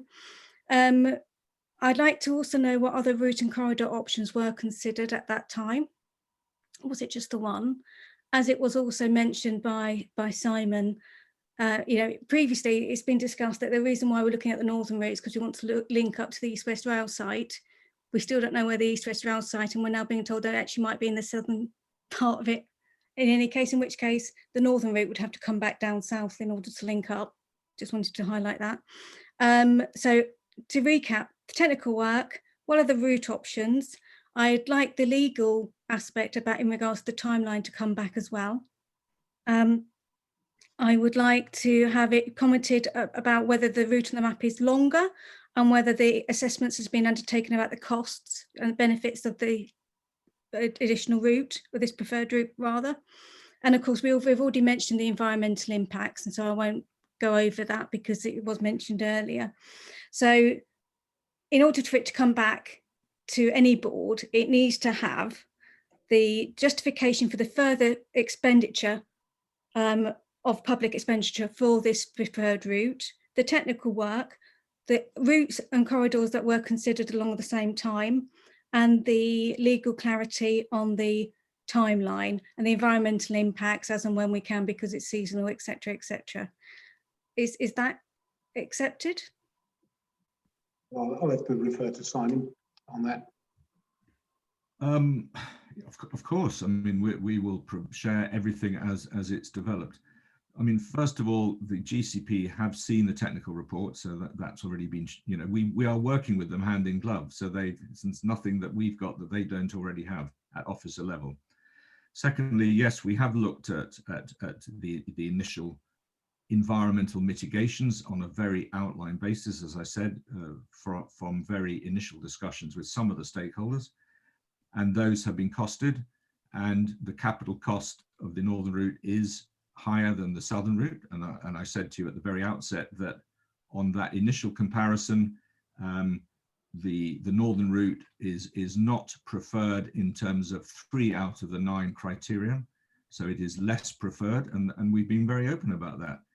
There are challenges with the northern route, but then there are challenges also with the southern route. And we're putting this forward as an alternative, an option for consideration with the GCP to see whether or not we can work together to mitigate some of these consequences and environmental impacts, to see whether we could bring it down so that they can become more comparable and select this route as a preferred option. That is a question that needs to be resolved through discussion and working together with them. It is not a conclusion that we've drawn. It is not a recommendation that it yet be adopted. It is an option, a further option that is suggested to be taken forward for more work together with GCP. If I may, my previous question in regards to the GCP response to the Jacobs review wasn't answered, in which I asked, presumably if the paper's not responded to, can the GCP paper be considered as being accepted? And that wasn't answered, and I don't know who will answer that. Is that? Sorry, could you be clearer on what your question is, Councillor? Okay, so there's 2 parts really. So in the paper, in paragraph 2.9, there is a passing reference to the GCP's response to the Jacobs review of the route that we've previously discussed. We've previously discussed the Jacobs review in quite detail. The GCP, we know, has provided a robust response to that review, but how do the CPCA officers, what do they intend to do with that, to that response? And unless it's responded to, can it be given that the paper is considered to be accepted? So the response is noted, but clearly we're putting forward an alternative, and we're not accepting the GCP's position, no. We have to make sure that we can actually deliver to the general public, and what is quite clear, despite all of the arguments being put forward, is that the general public do not accept the route that's been put forward. That's a simple fact of reality. Every parish along the route is against it. The local liaison forum is against it, and it is not going to be a simple situation of just delivering the southern option for the Camborne to Cambridge route. If it was a simple situation of delivery, it would be being delivered. It would be a work in progress now. But it didn't get through the GCP board, and what we're doing is trying to openly, through a public forum, provide an alternative, which I believe is entirely the right thing to do. And this board, GCP can feed in their responses. Doesn't mean to say that we have to take those on board as fact. Okay, so for clarity, so the GCP's response to the Jacobs review is being ignored. Well, no, it's been noted. It's been noted okay. It's been noted, but as I said, it does not change the reality of the situation we're in. We are in the situation we're in because the public have rejected that route, and the GCP board would not vote through that route. Councillor Bates. I guess it's back to Simon. Apologies, Simon. On the southern route, Simon, okay, I understand possibly that there might be an option actually for tunnelling some of the section towards around Cambridge. I just wonder what sort of work and discussions there has been on that possibility, because I understand what is being suggested here in the northern route. I understand there's a lot more work to happen on the northern route. I fully understand that. But is there an option also, for instance, to do some more work on the southern route as a, well, I have two options, in more tunnelling on the southern route, closer to Cambridge, around some of the villages which are not happy with the route. So my question, Simon, is that a possibility, and can that be looked into? Question. It is a possibility. We showed a zone on the diagram in Appendix 2, which you may have noted, which indicated such a possibility. We have not discussed that with GCP, to be fair, in any great length. So the answer to that is no discussions have been taking place. It was an indicative opportunity rather than any kind of scheme. We've not looked at it in any detail. Clearly, tunnelling has a higher cost per unit kilometre than surface sections, and so there will be a significant cost consequence. But clearly you would avoid the impacts on Coton and other villages if you were to tunnel through that route. So it is an opportunity. I wouldn't suggest to you that it was a strong possibility given in you know, a significant cost consequence.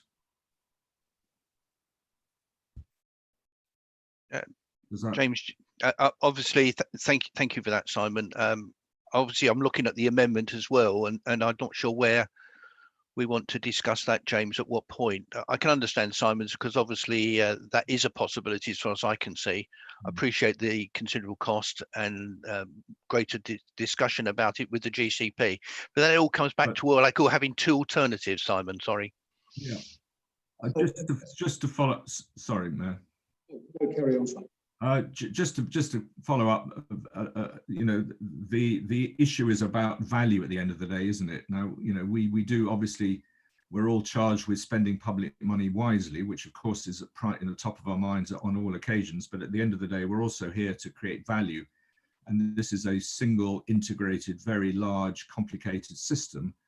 And at the end of the day, we want the best value, most optimal system for the people of Cambridgeshire and Peterborough in the long term. So whilst of course we look at cost, and cost is always a very significant issue, we need to also consider the overall value and cost benefit at the end of the day, as well as the actual capital cost of individual elements. So that's, I think, needs to be borne in mind when we're making these decisions.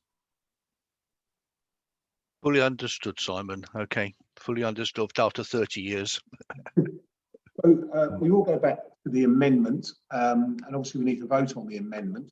It is there before you. You should all have a copy of it. All those, Michelle, do I propose to have a second? Yes, I do, don't I? So I'll have it proposed from the chair. Do I have a seconder on the amendment, please? No seconder on the amendment? Okay, therefore, as there is no seconder for the amendment, then the amendment is not carried. And we move forward to the initial recommendations. So again, I'm happy to propose from the chair. Do I have a seconder for the recommendations? Councillor Bates. Yeah, apologies, James. Okay, so that I think the members need to be clear what precisely we're asking. Okay. Before the meeting yesterday evening, I wrote down, what are we asking GCP to do? So I think some clarity would be useful, James, at this point. You know, are we asking them to consider the northern route? Or are we asking them to consider the northern route and the southern route and give us a little bit of plus and minuses of both? Are we actually saying to them, well, if you amended some of your southern route, I go back to tunnelling, James, apologies for that. If we do go back and there is some amendments to the southern route, would that be more acceptable, and also in financial terms as well? Okay, would that be so? I just want to be clear, James, as to what precisely we're asking the meeting on the 10th of December, which I'm sure you'll be at. Precisely what are we actually asking them, please? So a little bit of clarity from Kim and yourself would be useful at this point. So I'm happy that we engage with them, happy we work with them. I'm trying to see a way forward, James, please. Yeah, sure. Kim, would you like to clarify that, please? Yeah. So I think there are essentially two parts to the joint working for this report. The first part is the recommendation that I outlined earlier. It's about amending your terms of reference to allow the Mayor to have discussions with you as a committee about matters that are going to come up at the GCP board, so that when he goes to the GCP board, he's got your support behind him to take those comments into the GCP board. So he's speaking as the Transport Authority, which effectively, when you sit as this committee, you are. He's taking those in. That's the amendment B. That's the recommendation B. The amendment then builds on that, and it's saying that the first instance and opportunity we have to do this is around a proposed alternative northern route. And so we have an indicative, as we've said, it's a very early stage northern route. We would like to be able to place that before the GCP and for the Mayor to bring the comments of this group into that GCP Executive Board in December to say that he would like to be able to represent the views of the board and put this down as an alternative to the current southern route, and ask the GCP to consider whether that is a viable route that they may put in place of the C2C. So that's the amendment.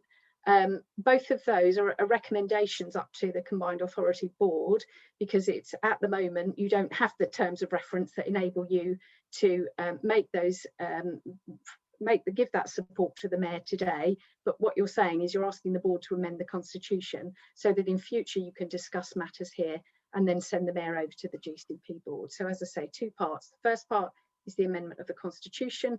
The second part is asking the GCP to consider the alternative route that we've put together to the north, so that they can decide whether they want to opt for the northern or a southern route when they make a decision on C2C. I hope that's clear, Councillor Bates. Okay, Councillor Nish. And thank you, Kim, for that, because I can understand the first bit. The second part on what we're passing to the GCP, just rereading it a couple of times quickly, we're asking it as an alternative or in preference. I think it's the preference bit I've confused myself with slightly here. Are we saying we want the alternative to be looked at, or we just want the preferred northern route to be looked at? So I think what we are saying is that at the moment there is a southern route. We have been listening to residents. We think there is an alternative. So that's why we call it the alternative here. It's indicative. If we send it to the GCP, the purpose of that will be saying, could you consider this as the alternative to the southern route so that it becomes your preferred C2C route? That's exactly what we're saying. And I think that's the way, hopefully that's clear in the way I presented that. Okay, thank you for that. I think when I read it, it was all saying this is our preference as opposed, yeah, I think it's clearer now the way you've just explained it. Thank you. Councillor Van der Beer. Yeah, it's just on the same point. I mean, the report does say preferred, so if we're not saying it's preferred, and I think it might be also then useful, I mean, to be referring to the interaction that has been had already with GCP officers. I mean, they've presumably given some views on this as well, which I think we need to be probably open about that as well. Again, it's at this stage we're needing to be as open as possible about the information we have and the views that we have, so that then we can talk to our residents about what's going to work.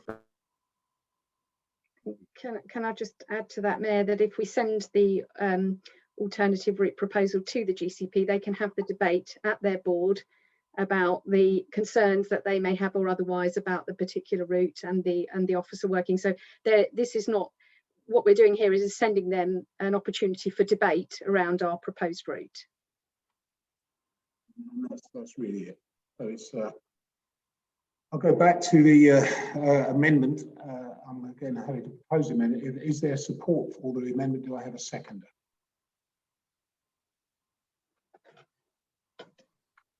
Okay, so there is no support for the amendment. So therefore we go to the original A and B. Again, I'll propose from the floor. Is there a seconder?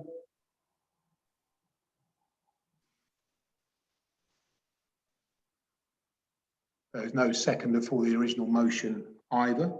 So therefore that motion is lost, and we move on to item 2.5.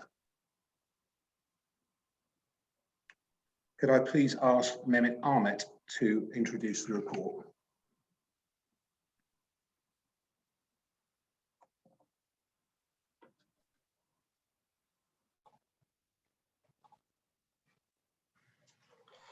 Thank you, Mayor. Afternoon, members. Hopefully everyone can hear me.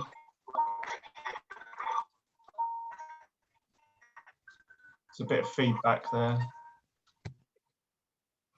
That's better, thank you. In front of you, the paper that I'll be presenting today is the Fenland Stations Regeneration Project. It is a progress update. There's going to be more substantive updates at the Combined Authority Board. This paper updates the committee on the progress that's been made on the outline business case, and also in terms of the delivery programme for each of the stations as well. So obviously I'm mindful that a lot of work has been happening since I started working for the Combined Authority, and I think it was a good time to come back and actually present some of the findings that we have. So as you know, in 2017, the Combined Authority agreed a substantial package of funding in addition to the Section 106 funding as part of the upgrade scheme for each of the stations at March, Mainey and Whittlesea. The upgrades, they include improving footpaths, ticket machines, platform buildings at March Station, car park facilities at each of the stations, waiting shelters, and obviously the bigger aspirations as well for these stations is around the platform lengthening at both Mainey and Whittlesea Station. There has been many successes in terms of delivery for the stations. We've had waiting shelters. Obviously, the images show it on the paper. We've got waiting shelters in place at the stations. We have cycle parking already upgraded at the station. We're having an additional ticket machine going at Whittlesea Station in the next month or so. So some of those I would call the quick win packages have been delivered successfully.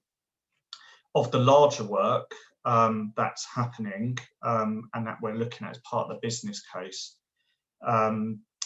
those are the station car parks at both March, Mainey and Whittlesea, and also the Platform 1 building.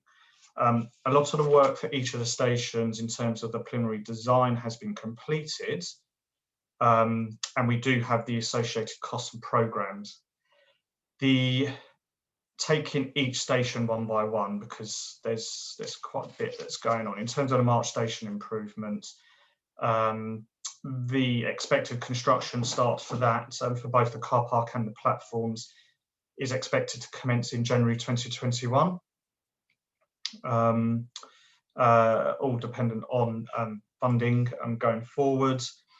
Mainey Station car park, that's been delivered in collaboration really with Fenland District Council. Originally it was being delivered by Greater Anglia, but in terms of our approach to procurement and construction, we felt it was, in terms of trying to expedite the actual construction, we felt it would be better to work with Fenland District Council and a construction firm to actually get out on site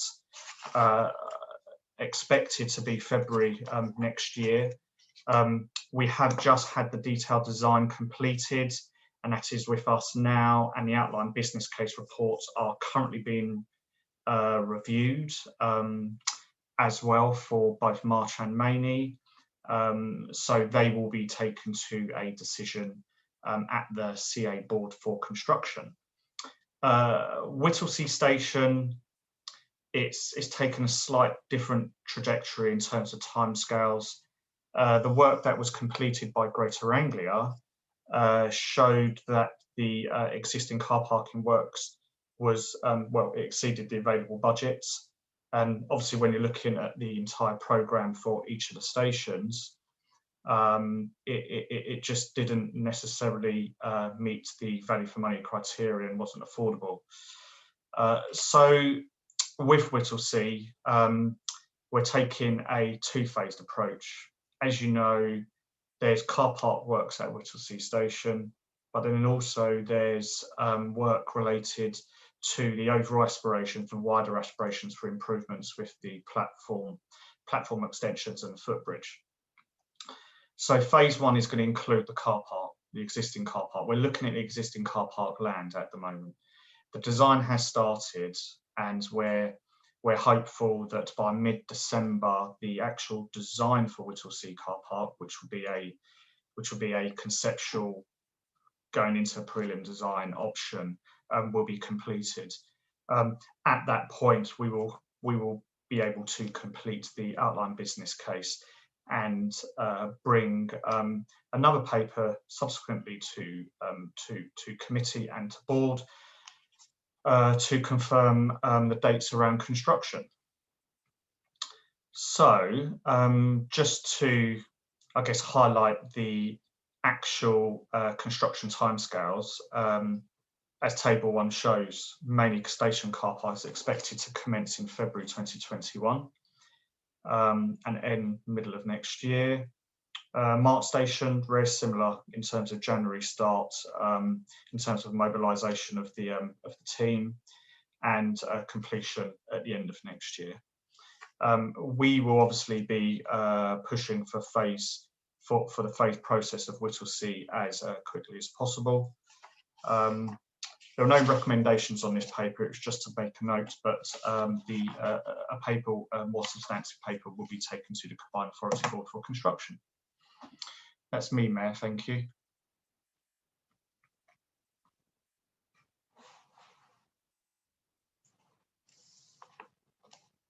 Thank you, Mehmet. Comments, please, members. Chris Seaton.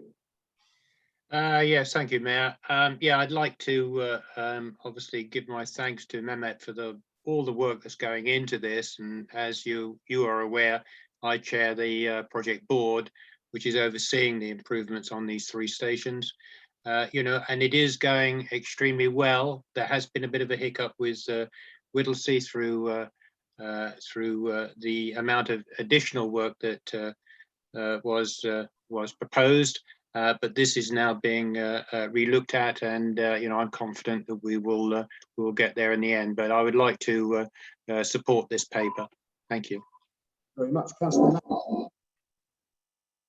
Yeah, so I have a question on what the impact of COVID has had on the designs of different things in the station, including some of the station improvements like the waiting shelters. Has that been an issue for you, or is that something that you've not had to consider right now? The station shelters were installed just prior to COVID lockdown, the first phase of lockdown, the first stage of lockdown. So we're okay from that perspective.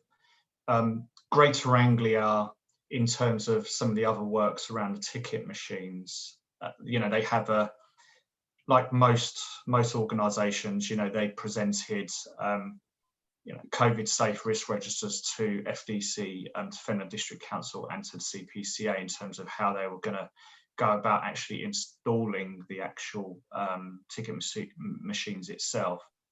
In terms of the design aspect, because obviously business case and design aspects, we have not seen much impact on that at this stage, because most of the, I'll say, design houses have, I guess, made the decision, like many of us, to work from home. So I think they've been less impacted, and because the infrastructure is in place for them to work from home, it's actually been quite good, really. It has. So far, relatively positive moving forward at the moment. Can I just explain my thoughts on that? It's because during the first lockdown, and we are now about to go into the second, and who knows, possibly a third, who knows, there's been discussions about how to make public transport COVID safe and secure, so that we are giving that reassurance to the general public that they can return to public transport as opposed to returning to their cars. And one of the things that's been suggested is that bus stops and train waiting shelters are elongated and made longer so that people can account for social distancing. So I wondered whether that was something that had hit your radar.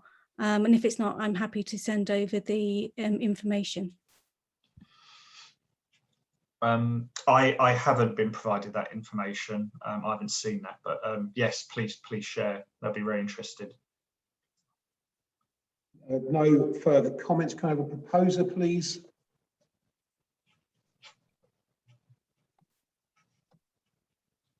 Councillor Seaton, and a seconder, please. Councillor Bates. All those in favour? Anybody's going to be voting against, so all that's unanimous. Thank you very much indeed. We move on to item 2.6, which is the March Area Transport Study. Mehmet again. Thank you, Mayor. Thank you, members. This paper's related to the March Area Transport Strategy. It's a progress. This is a summary of the work undertaken on the Quick Wins programme as part of the study. Hopefully you would have remembered back in March of this year, I presented to the committee a list of quick wins to deliver this year and during this budget period. This is an update on that. So in terms of our recommendations, obviously note the progress reports, note the updated quick wins programme. 2 recommendations for agreements is agreed a commitment of construction of the remaining quick wins, subject to the board agreeing, and recommending to the Combined Authority Board to approve the drawdown of £900,000 for construction of the remaining quick win schemes. As I said, I presented a programme of quick wins earlier on in the year in March, where as part of the March Area Transport Strategy, a full list came out of that in terms of delivery. This was a mixture of improving pedestrian crossings, zebra crossings, improving speed reduction measures in place, footways, signage. So, all very worthy stuff around, a bustling town like March Town Centre. So since the March and July Transport Committee, development of quick wins has continued. We're now in a position where target costs and designs have progressed, and they're very near in completion. And we're in a position to commence construction. In addition to this work, there is some work that is still ongoing around the cycling walking strategy report, which is still currently undergoing a review, which could also deliver another list of schemes. So that should be coming in the near future. I guess in terms of the list itself, in terms of the quick wins, there's a list in table 1, as you see, that 2 which are already being delivered from the previous underspend as agreed at the March Transport Infrastructure Committee are quick wins 15 and 16. So they're currently mobilising and ready to ready to actually start construction, those two schemes. Of the ones that are going to be part of the £900,000 tranche of funding, it's the remaining schemes, so Quick Win 1A, 2, 21, 22 and 23. Therefore, we're inviting the committee to recommend to the CPCA board approval of the drawdown of £900,000 from the medium-term financial plan for the Quick Win schemes. That's me, Mayor. Thank you. Thank you very much. Comments, Councillor Seaton. Yes, thank you, Mayor. Just on the cycling and walking strategy, that paper is virtually ready now, and we have done quite a lot of work on that. So that is all up and ready to go. So that should be part of the proposal. Other than that, I hope my colleagues and the board will support this, because it is very important for March and for the northern economy as well. Thank you. Thank you, Councillor Bates. Thank you. I know that the local liaison forum, I think, or the group which comes together, is very supportive of what is being proposed here. My request actually is the Quick Win 16, Emmett. I wonder, outside of the meeting, if you could engage with myself and perhaps some county council officers. There's always a lot of interest in HGVs and where they go, so I'm quite interested in what sign, what it looks like. It may be worthwhile adopting it in other parts of the county, so if you could do that outside and share that with county council officers, would be much appreciated, because it may well be that we'll pick that up for other areas. Very supportive of what is being proposed, and I'm sure happy for Chris to propose, and I'm quite happy to second, Mr. Chairman. Thank you very much. So we have a proposal, we have a seconder. You have the recommendations before you, members. I can't see anybody saying that they won't vote for this, so all those in favour, nods, I suppose. Yes, okay, so that's unanimous. Thank you. And we move on to item 2.7, which is the A47 dualling, and Anna Graham is going to join us.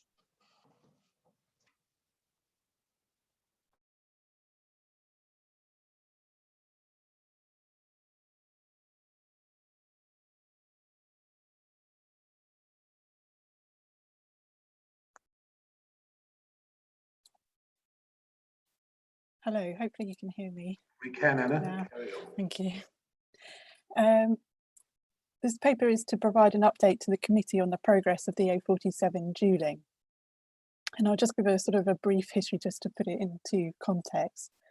So the Combined Authority Board in June 2017 commissioned the development of a strategic outline business case and options appraisal report for the dualling of the A47 between the A16 Peterborough and the Walton Highway. The option assessment report assessed and shortlisted 3 routes for further development and future consultation. In July 2018, the Mayor met with the Chief Executive of Highways England, who welcomed the proposals and approved engagement with his wider team to seek to establish these proposals within the Highways England Roads Investment Strategy 2. So the RIS2 period for the development of the design, with a view to construction commencing in the RIS3 period. Engagement with Highways England and DfT established that for the scheme to be considered for inclusion in the RIS2 period for development and design, the project would need to comply with the Highways England Project Control Framework Stage 0. Moreover, the project would then be required to be independently reviewed via the Highways England Stage Gate Assessment Review. In collaboration with Highways England, the Project Control Framework 0 documents were produced and underwent the Stage Gate Review, successfully achieving a green status in December 2019. In March, Highways England published the RIS2 and in August its delivery plan 2020 to 2025. Disappointingly, these documents did not include the A47. However, officers have continued to engage with Highways England to progress the scheme, and as a result, Highways England has agreed to take forward renewed work on the A47, with discussions focusing on cost and the approach to flooding mitigation. Highways England have suggested that the renewed work is undertaken by them with the Combined Authority as a co-sponsor on the project board. This unusual integrated approach would ensure the Combined Authority continues to have a key role in progressing the project, while also bringing the scheme for the first time into Highways England's work programme. Highways England are open to funding the review, and discussions about this will continue to confirm the detail of that. I commend this report to the committee. Okay, thank you very much. Members? Councillor Seaton. Yes, thank you, Mayor. I was at the A47 Alliance meeting on the 23rd, as was Anna. And to say there was concern raised about not being part of RIS2 it wasn't just concern, there was anger as well, because you know, all the indications had been that this would have at least made it onto RIS2, but it wasn't even mentioned. Apart from the roundabout at Guy Herne, which really is not going to make a lot of great difference to the traffic flow on the A47. I hope that you know, there will be the same fervour given to supporting the A47 dualling or the economic corridor as there has been for the last 2 hours with the Cambridgeshire infrastructure. And whilst I always support what is going on in the southern part of this combined authority, it is a combined authority, and the economics of the northern part of the authority are slightly less than in the south. So it is important, I think, that we get this dualling. I know there is still talks going on, and one of the MPs at the meeting on the 23rd, George Freeman, said that unless there was a combination of housing development along the route, it was unlikely that this would get the backing of government. And it was suggested, and I know that the mayor does very much support both the housing side and the dualling, that the A47 Alliance would contact the mayor and ask for his continued support in this area. What was slightly disappointing on the 23rd was that I think there were 4 MPs there. Stephen Barclay obviously is a very busy man at the moment, but as being Secretary for the Treasury, it would have been hoped that he would have been there and knock on a few doors on our behalf to open some of the coffers. But as I say, I hope my colleagues will support this. It is extremely important for the North, and not just the North, for the whole, I think, of the combined authority to open up the economic side of the northern part of the combined authority. Thank you. Absolutely, thank you, Councillor Seaton. Councillor Hiller. Yes, thank you, Mr. Mayor. Can I just inquire if there are any changes to the proposals to dual the A47 on the Sutton-Wansford section, if you're aware? Thank you, Mr. Mayor. Well, I'll bring in Anna on that. I'm not aware of any, but perhaps Anna, you could update. I believe Highways England did do a short consultation on change of the design. There was an element that now goes to the south of the current A47 alignment rather than to the north, but I can perhaps provide you with a bit more detail after the meeting, and my memory is sort of failing me slightly on the detail. Certainly, Anna, that would be very useful. Okay. Thank you. Thank you, Mr. Mayor. Councillor van der Beer. Yes, so just following up to what Councillor Seaton said about the importance that we must attach to this. I think this is an extremely important road, strategic road, as well as a locally important one. And the fact we're not spending a long time talking about it doesn't mean we don't think it's important, because it absolutely is. And I do support the combined authorities' efforts in this, as well as your council. Okay, thank you very much. So it seems there's general support. So I assume Councillor Seaton, you'd be wanting to propose this, and Councillor Hiller, I'm putting you forward potentially. Councillor Nish has come in with the second, and unless somebody shakes their head vigorously, we will use this as call it a unanimous vote. So thank you. Item 2.8, back down to the south, Coldham's Lane roundabout. Mehmet Ahmed.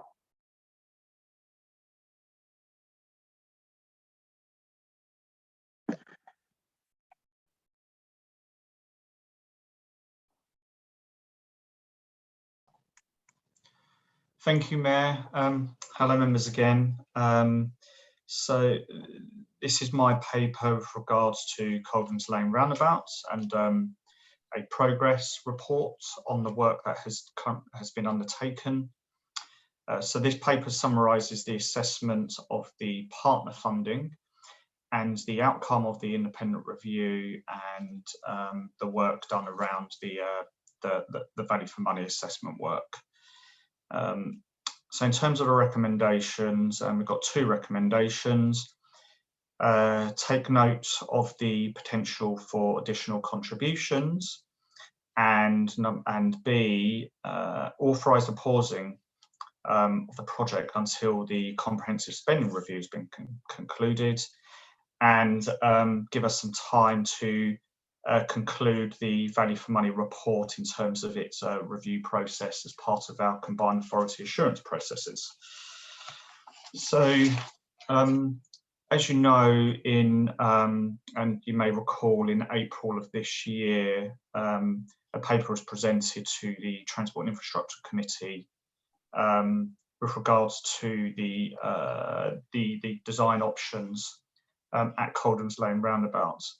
At that meeting, it was requested that that we go away, Cambridgeshire County Council go away and actually look to see whether there's any available funding partners to look at in supporting the greater enhancements, let's say, at Coldham's Lane roundabouts. These discussions have concluded, and to date, so far, there's no further funding that's currently forthcoming. In addition, the County Council did commission an independent review of the costs for each of the schemes. The review obviously challenged the cost and allocation of risk, and it was concluded from that review that for the stage that we're at in terms of design, the costs were at the correct level. So I'd say, you know, in terms of, I guess, a positive position to be in terms of costs and stuff, I think that's a good thing that we've got to that stage. The additional work that we've done on top, we've done some work around the transport modelling. So we've looked at the traditional travel time benefits as well for each of the options, but also in addition to that, we've looked at the additional benefits around health, journey quality, the ambience, mode shift, and the accident benefits as well. So it's not just a transport planning exercise, a transport modelling exercise. It is a actually bigger exercise that's been involved.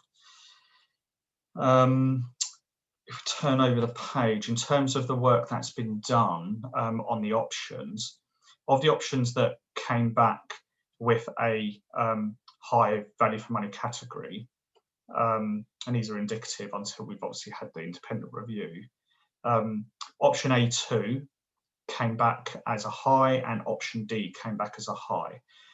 If you can imagine Coldham's Lane, option A2 is it is an improvement.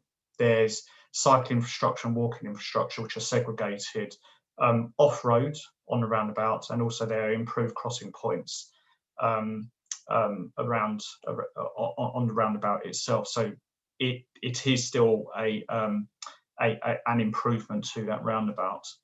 Cost-wise, though, it's at 3.2 million. Option D, which I've referred to in my paper as a Dutch-style roundabout, similar to what you have at Fenham Road, the cost of that was at 5.8 million. that did return a very high value, a high value for money category as well. I guess the stage that we're at the moment is that there is a deficit of funding. So as you can see, option D, we've got about 3.4 million deficit, and option A2 got £800,000 deficit.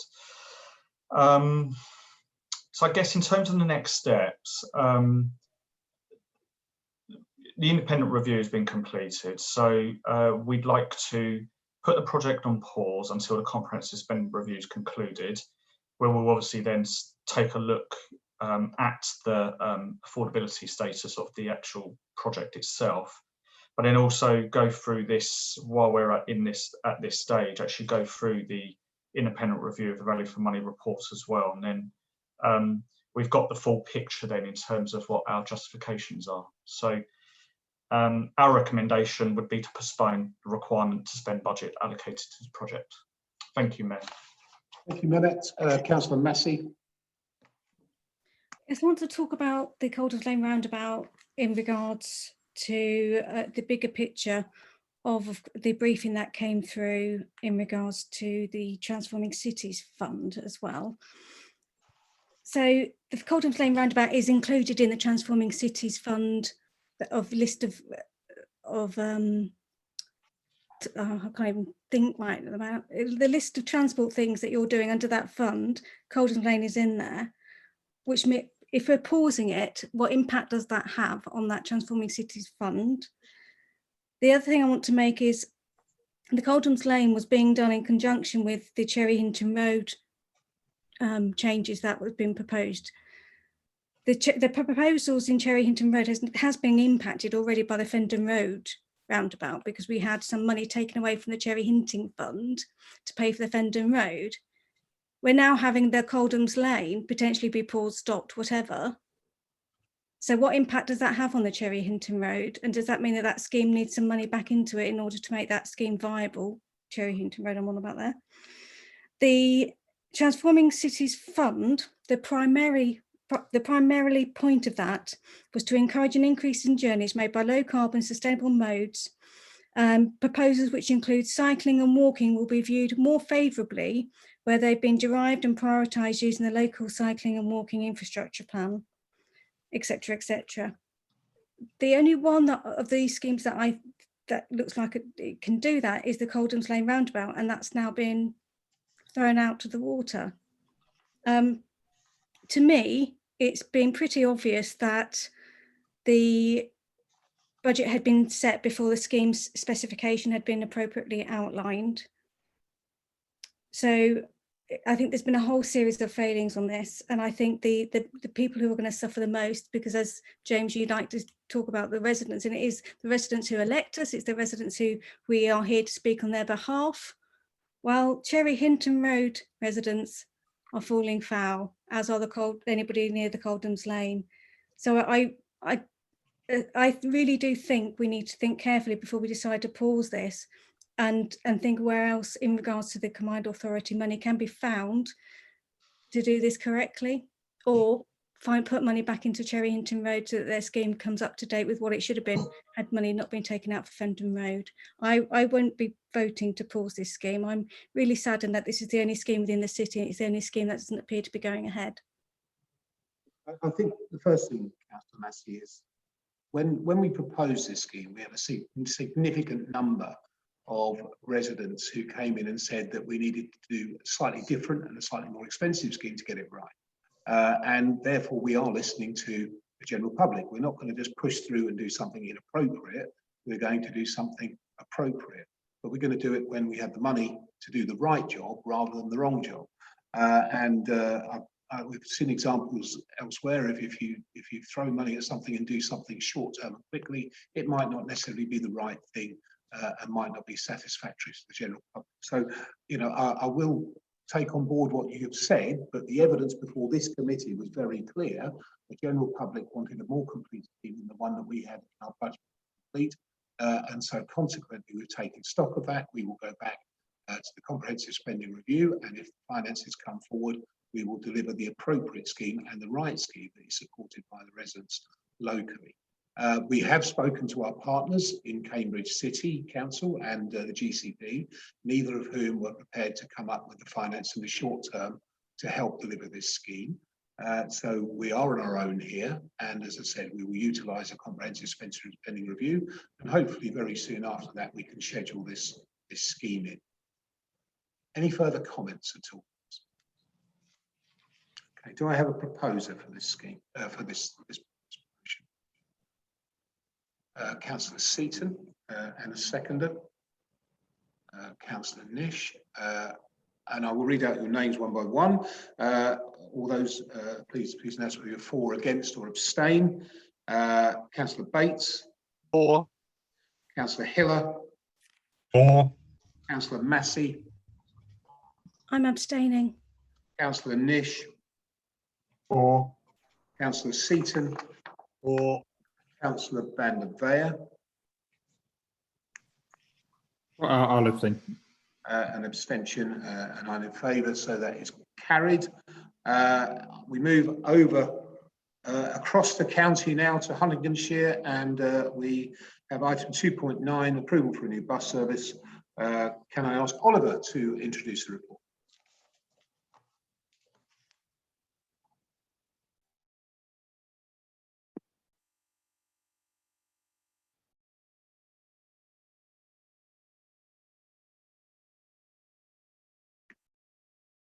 Oh, and apologies, I was jumping forward to Huntingdonshire, but of course this is Peterborough. I'm trying to start the video now. Right, hello there, good afternoon, Mayor, good afternoon, members. Could someone just acknowledge you can hear me? Yes, we can hear you. Excellent, thank you. Right, okay, so this is about different proposals that we have to try new methods of public transport. The Combined Authority has been allocated funding under the DfT's Better Deal for Buses scheme, and on the 9th of September 2020 the committee recommended to the board up to £1.2 million of bus reform funding should be released for bus trial schemes over the next year. This paper sets out some of the initial proposed allocations of those funds. The first one is a trial orbital bus service in Peterborough. Sorry. So in talks with Peterborough City Council's councillors, we have established the wish for more orbital buses to reduce travel into and back out of Peterborough city centre. To explore and quantify the need, it's proposed to commission an orbital bus route linking parts of Orton and Hampton, which will run north up the dual carriageway Parkway network, direct to the City Hospital to cut travel times to the hospital, and also run south from Orton through Hampton to the Serpentine Green Shopping Centre and Superstore. The route is thus designed so it serves useful passenger destinations at both ends, and if required, the bus can run via the unused Orton Southgate bus gate and extend to new developments in the Hampton area. The CPCA intends tendering this bus service, provisionally called number 29. The service is intended to start trials as an hourly route, running between the morning and afternoon school times on 5 or 6 days a week. Now, we went through various alternative options. I suppose I better read them out. The choice of this service reflects consultations with cross-party working group and the portfolio holder. Discussions with PCC rejected a bus service for Manor Drive Estate due to a lack of bus turning circle, and rejected off-peak Peterborough to Wharton services. It's unlikely to carry many passengers. Discussions with residents suggest that using the Orton Southgate bus gate would be unpopular.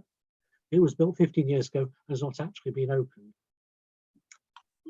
So the estimated cost of supporting the service after tendering is estimated at £30,000 to £40,000 per annum. That's for a tender for 5 or 6 return journeys a day on 5 or 6 days a week. The number of passengers expected to benefit Peterborough's population has grown rapidly in recent years, is now around 200,000. Sorry, that made no sense at all, did it? Peterborough's population has grown rapidly in recent years. It's now around 200,000. Once the 29 bus service builds up, it's expected to carry 6,400 passengers a year as an estimate. That means that the service cost at £40,000 per annum, based on 5 trips, 5 days a week, would give a support cost of around £33,000, which works out at £5.15 per passenger. And that would be very close to the average subsidy per head for all of Cambridgeshire's supported bus services, and therefore represents acceptable value for money. I don't actually have a similar measure for Peterborough's average value of bus service, which is why I'm using Cambridgeshire's. So, mayors are asked to note and comment on this new bus route in advance of the mayoral decision to proceed. If I move on. Yes, of course. Fine. The next project is ticket machines. Some bus operators in our area use very basic ticket machines, which lack a lot of modern functionality. And without this technology, it's hard to evaluate the value for money provided by public subsidy and to deliver better database services to passengers. Proper ticketing data is a prerequisite for making progress to more effective ways of allocating public subsidy, such as quality partnerships or franchising. Good quality data delivers the following positive advantages, and they would be accurate GPS data for bus passenger mobile phone apps, accurate GPS data for roadside bus shelter next bus signs, because, and I need to explain, so if you don't have a modern bus ticket machine, then the vehicles which aren't equipped won't show up on these systems. We've also gained the ability to sell tickets using contactless card use on all vehicles across the area. We'll gain auditability of concessionary pass use. We'll gain accurate measure of passenger numbers, punctuality and reliability for the small bus operators. It will be easier to deliver through ticketing for integrated journeys, and will suffer lower costs of data integration. If the combined authority simply require the use of this technology, however, we'll be imposing a cost and competitive disadvantage on smaller bus operators. The larger providers, Stagecoach, First, Whippet and Delanes, already use compliant ticket machines, and they represent probably 97% of the bus market. We therefore propose that the combined authority should buy ticket machines and rent them out to all operators who have not already obtained such machines. We'd only purchase these on a call-off basis against contracts to minimise risk of getting stuck with machines we don't need. A business case is being written for this decision. Our members are asked to note this work stream, which will then proceed under mayoral decision within the delegation given by the board in September this year. And finally, we have a proposal here for a trial of demand responsive transport, generally known as DRT. So there's a rapidly developing market of digital platforms for plotting and running demand responsive transport services. DRT is an extension of traditional dial-a-ride, but capacity is provided within minutes rather than within days or overnight by diverting journeys already running to pick up intending passengers. It effectively uses an application on mobile phones, rather like Uber, and then uses that data to reroute buses which are already running. The combined authority envisage that DRT might be combined with improved strategic trunk services like the new 905 at key transport hubs like Camborne to increase connectivity and give the travelling public far more choices about how they can travel by public transport. Given the new technology, we believe this model needs trialling. So we're in talks with 2 providers to establish costs prior to potentially making a direct award for a pilot project. Actually, when I say direct award, I actually have a separate set of words, an accelerated open tender award rather than a direct award for a pilot project. And that's a normal procurement process. We would then follow a normal procurement process if aspects of the pilot were extended before the end of the 6 months. This trial would run in the western part of Huntingdonshire for at least 6 months. Huntingdonshire has been selected because it has a significant number of minimum cost contract services currently tendered by Cambridge County Council and from next April by the combined authority, where the authority bears the revenue risk. In other areas where services are mainly fully commercial or subsidised by de minimis arrangements, there will be a risk that DRT simply cannibalise commercial revenues and disadvantaged the bus operators, the risk of disputes and compensation claims. Therefore, we need to trial where there are fewer commercial buses and many supported services to provide a trial customer base. For the period of the trial, the DRT will be an overlay. The existing bus services will continue to run unaffected, although in the longer term, if we find passengers prefer DRT, then some traditional supported services might be subsumed into DRT. Again, a business case is being developed, and members are asked to note and comment on the proposal in advance of a mayoral decision within the delegation, again given by the board in September. Thank you very much, Oliver. Okay, thank you.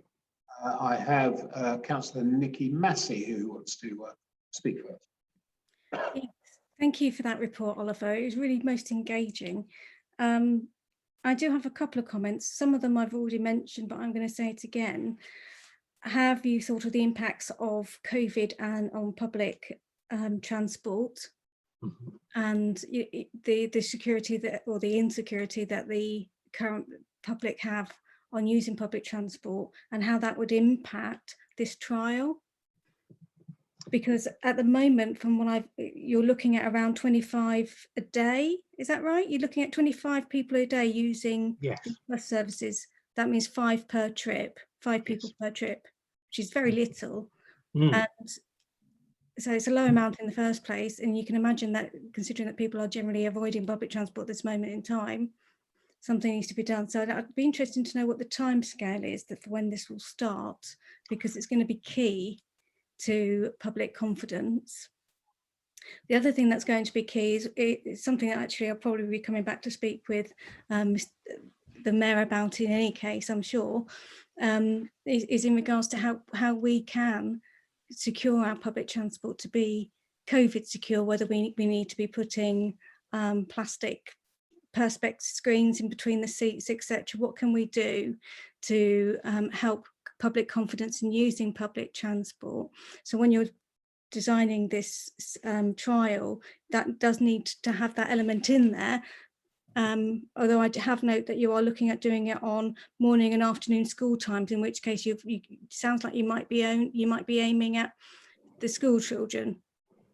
No, you're not. Okay. No. Okay. In regards to the ticket machines, anything that makes ticketing easier on buses or any public transport is going to be extremely welcomed. People find it very frustrating right now. And again, having that roadside data saying when the next bus is really important to be able to encouraging people to give them the confidence that the buses that they're going to use is going to turn up. That said, when I was on holiday a few years ago, I remember sitting at a subway stop in Naples, and they said that the next train was going to be at 10 minutes, 11 minutes, 12 minutes, 13 minutes. And it just kept going up until we kept looking at it's going the wrong way. So, you know, the other elements of that is going to be making sure that the roads are not congested so that the other bus users don't have the same response that I did. I'm really interested in the demand responsive transport. We do have a dial-a-ride in the city. Which, should you wish to have a look at something similar, that we do have a fleet of dial-a-ride buses and that may be willing to have a chat with you.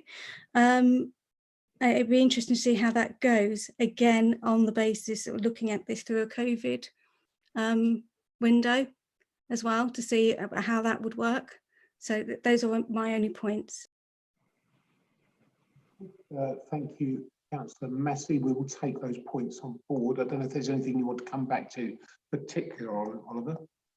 Start dates for services will inevitably, I feel, be in the new year, so well after this current lockdown period, we would hope. Very interested about impact of COVID, but I think that we are taking that into account at the moment. There are measures on buses right now, and I've worked carefully with our bus operators to try and make sure that safety, public safety is paramount. Thank you very much. Thank you, Mr. Mayor. I'm very conscious of the time. I thank Oliver for his presentation. I found that very informative. And just to very briefly say, Mr. Mayor, that we would be supportive of the route on trial basis in Peterborough. I'm sure a lot of our residents will find that very useful. Thank you, Mr. Mayor. Thank you, Oliver. Thank you, Councillor Hiller. Councillor Nish. Thank you, Mr. Mayor. Just briefly, and thank you again, Oliver, for that. Obviously, for the DRT one, it's already mentioned. There's always a concern on capacity at the moment of how many people are actually utilising it. So the trial is obviously it's important. Its timing could be difficult. And secondly, obviously, with anything like this, modern technology does link or push out certain elements of society. But if it's in addition to or supplementary to, then I can always see a benefit to it. But apart from that, thank you very much. Thank you very much. And certainly it's an exciting trial, I think, for Hunted this year. So we've had the discussions over the three schemes or three things that Oliver is putting forward. Do I have a proposer, please? Councillor Hiller and a second, Councillor Nish. Unless I see anybody shake their head at me violently, I will take it that everybody is in favour and we accept the recommendations and note what we accepted to note. Okay, so that's unanimous. Thank you very much, and thank you, members. There will be another meeting. I can't see on the papers here when it will be, but it's on its way and you will be notified, and we will look forward to it very much. Councillor Massey. Yes, can I just ask that I still have the legal response in regards to the timescales for any C2C route? It should be no. Sorry, Mayor. She's done that. Okay, thank you. Of course. Okay, thank you very much, everybody, and have an enjoyable afternoon.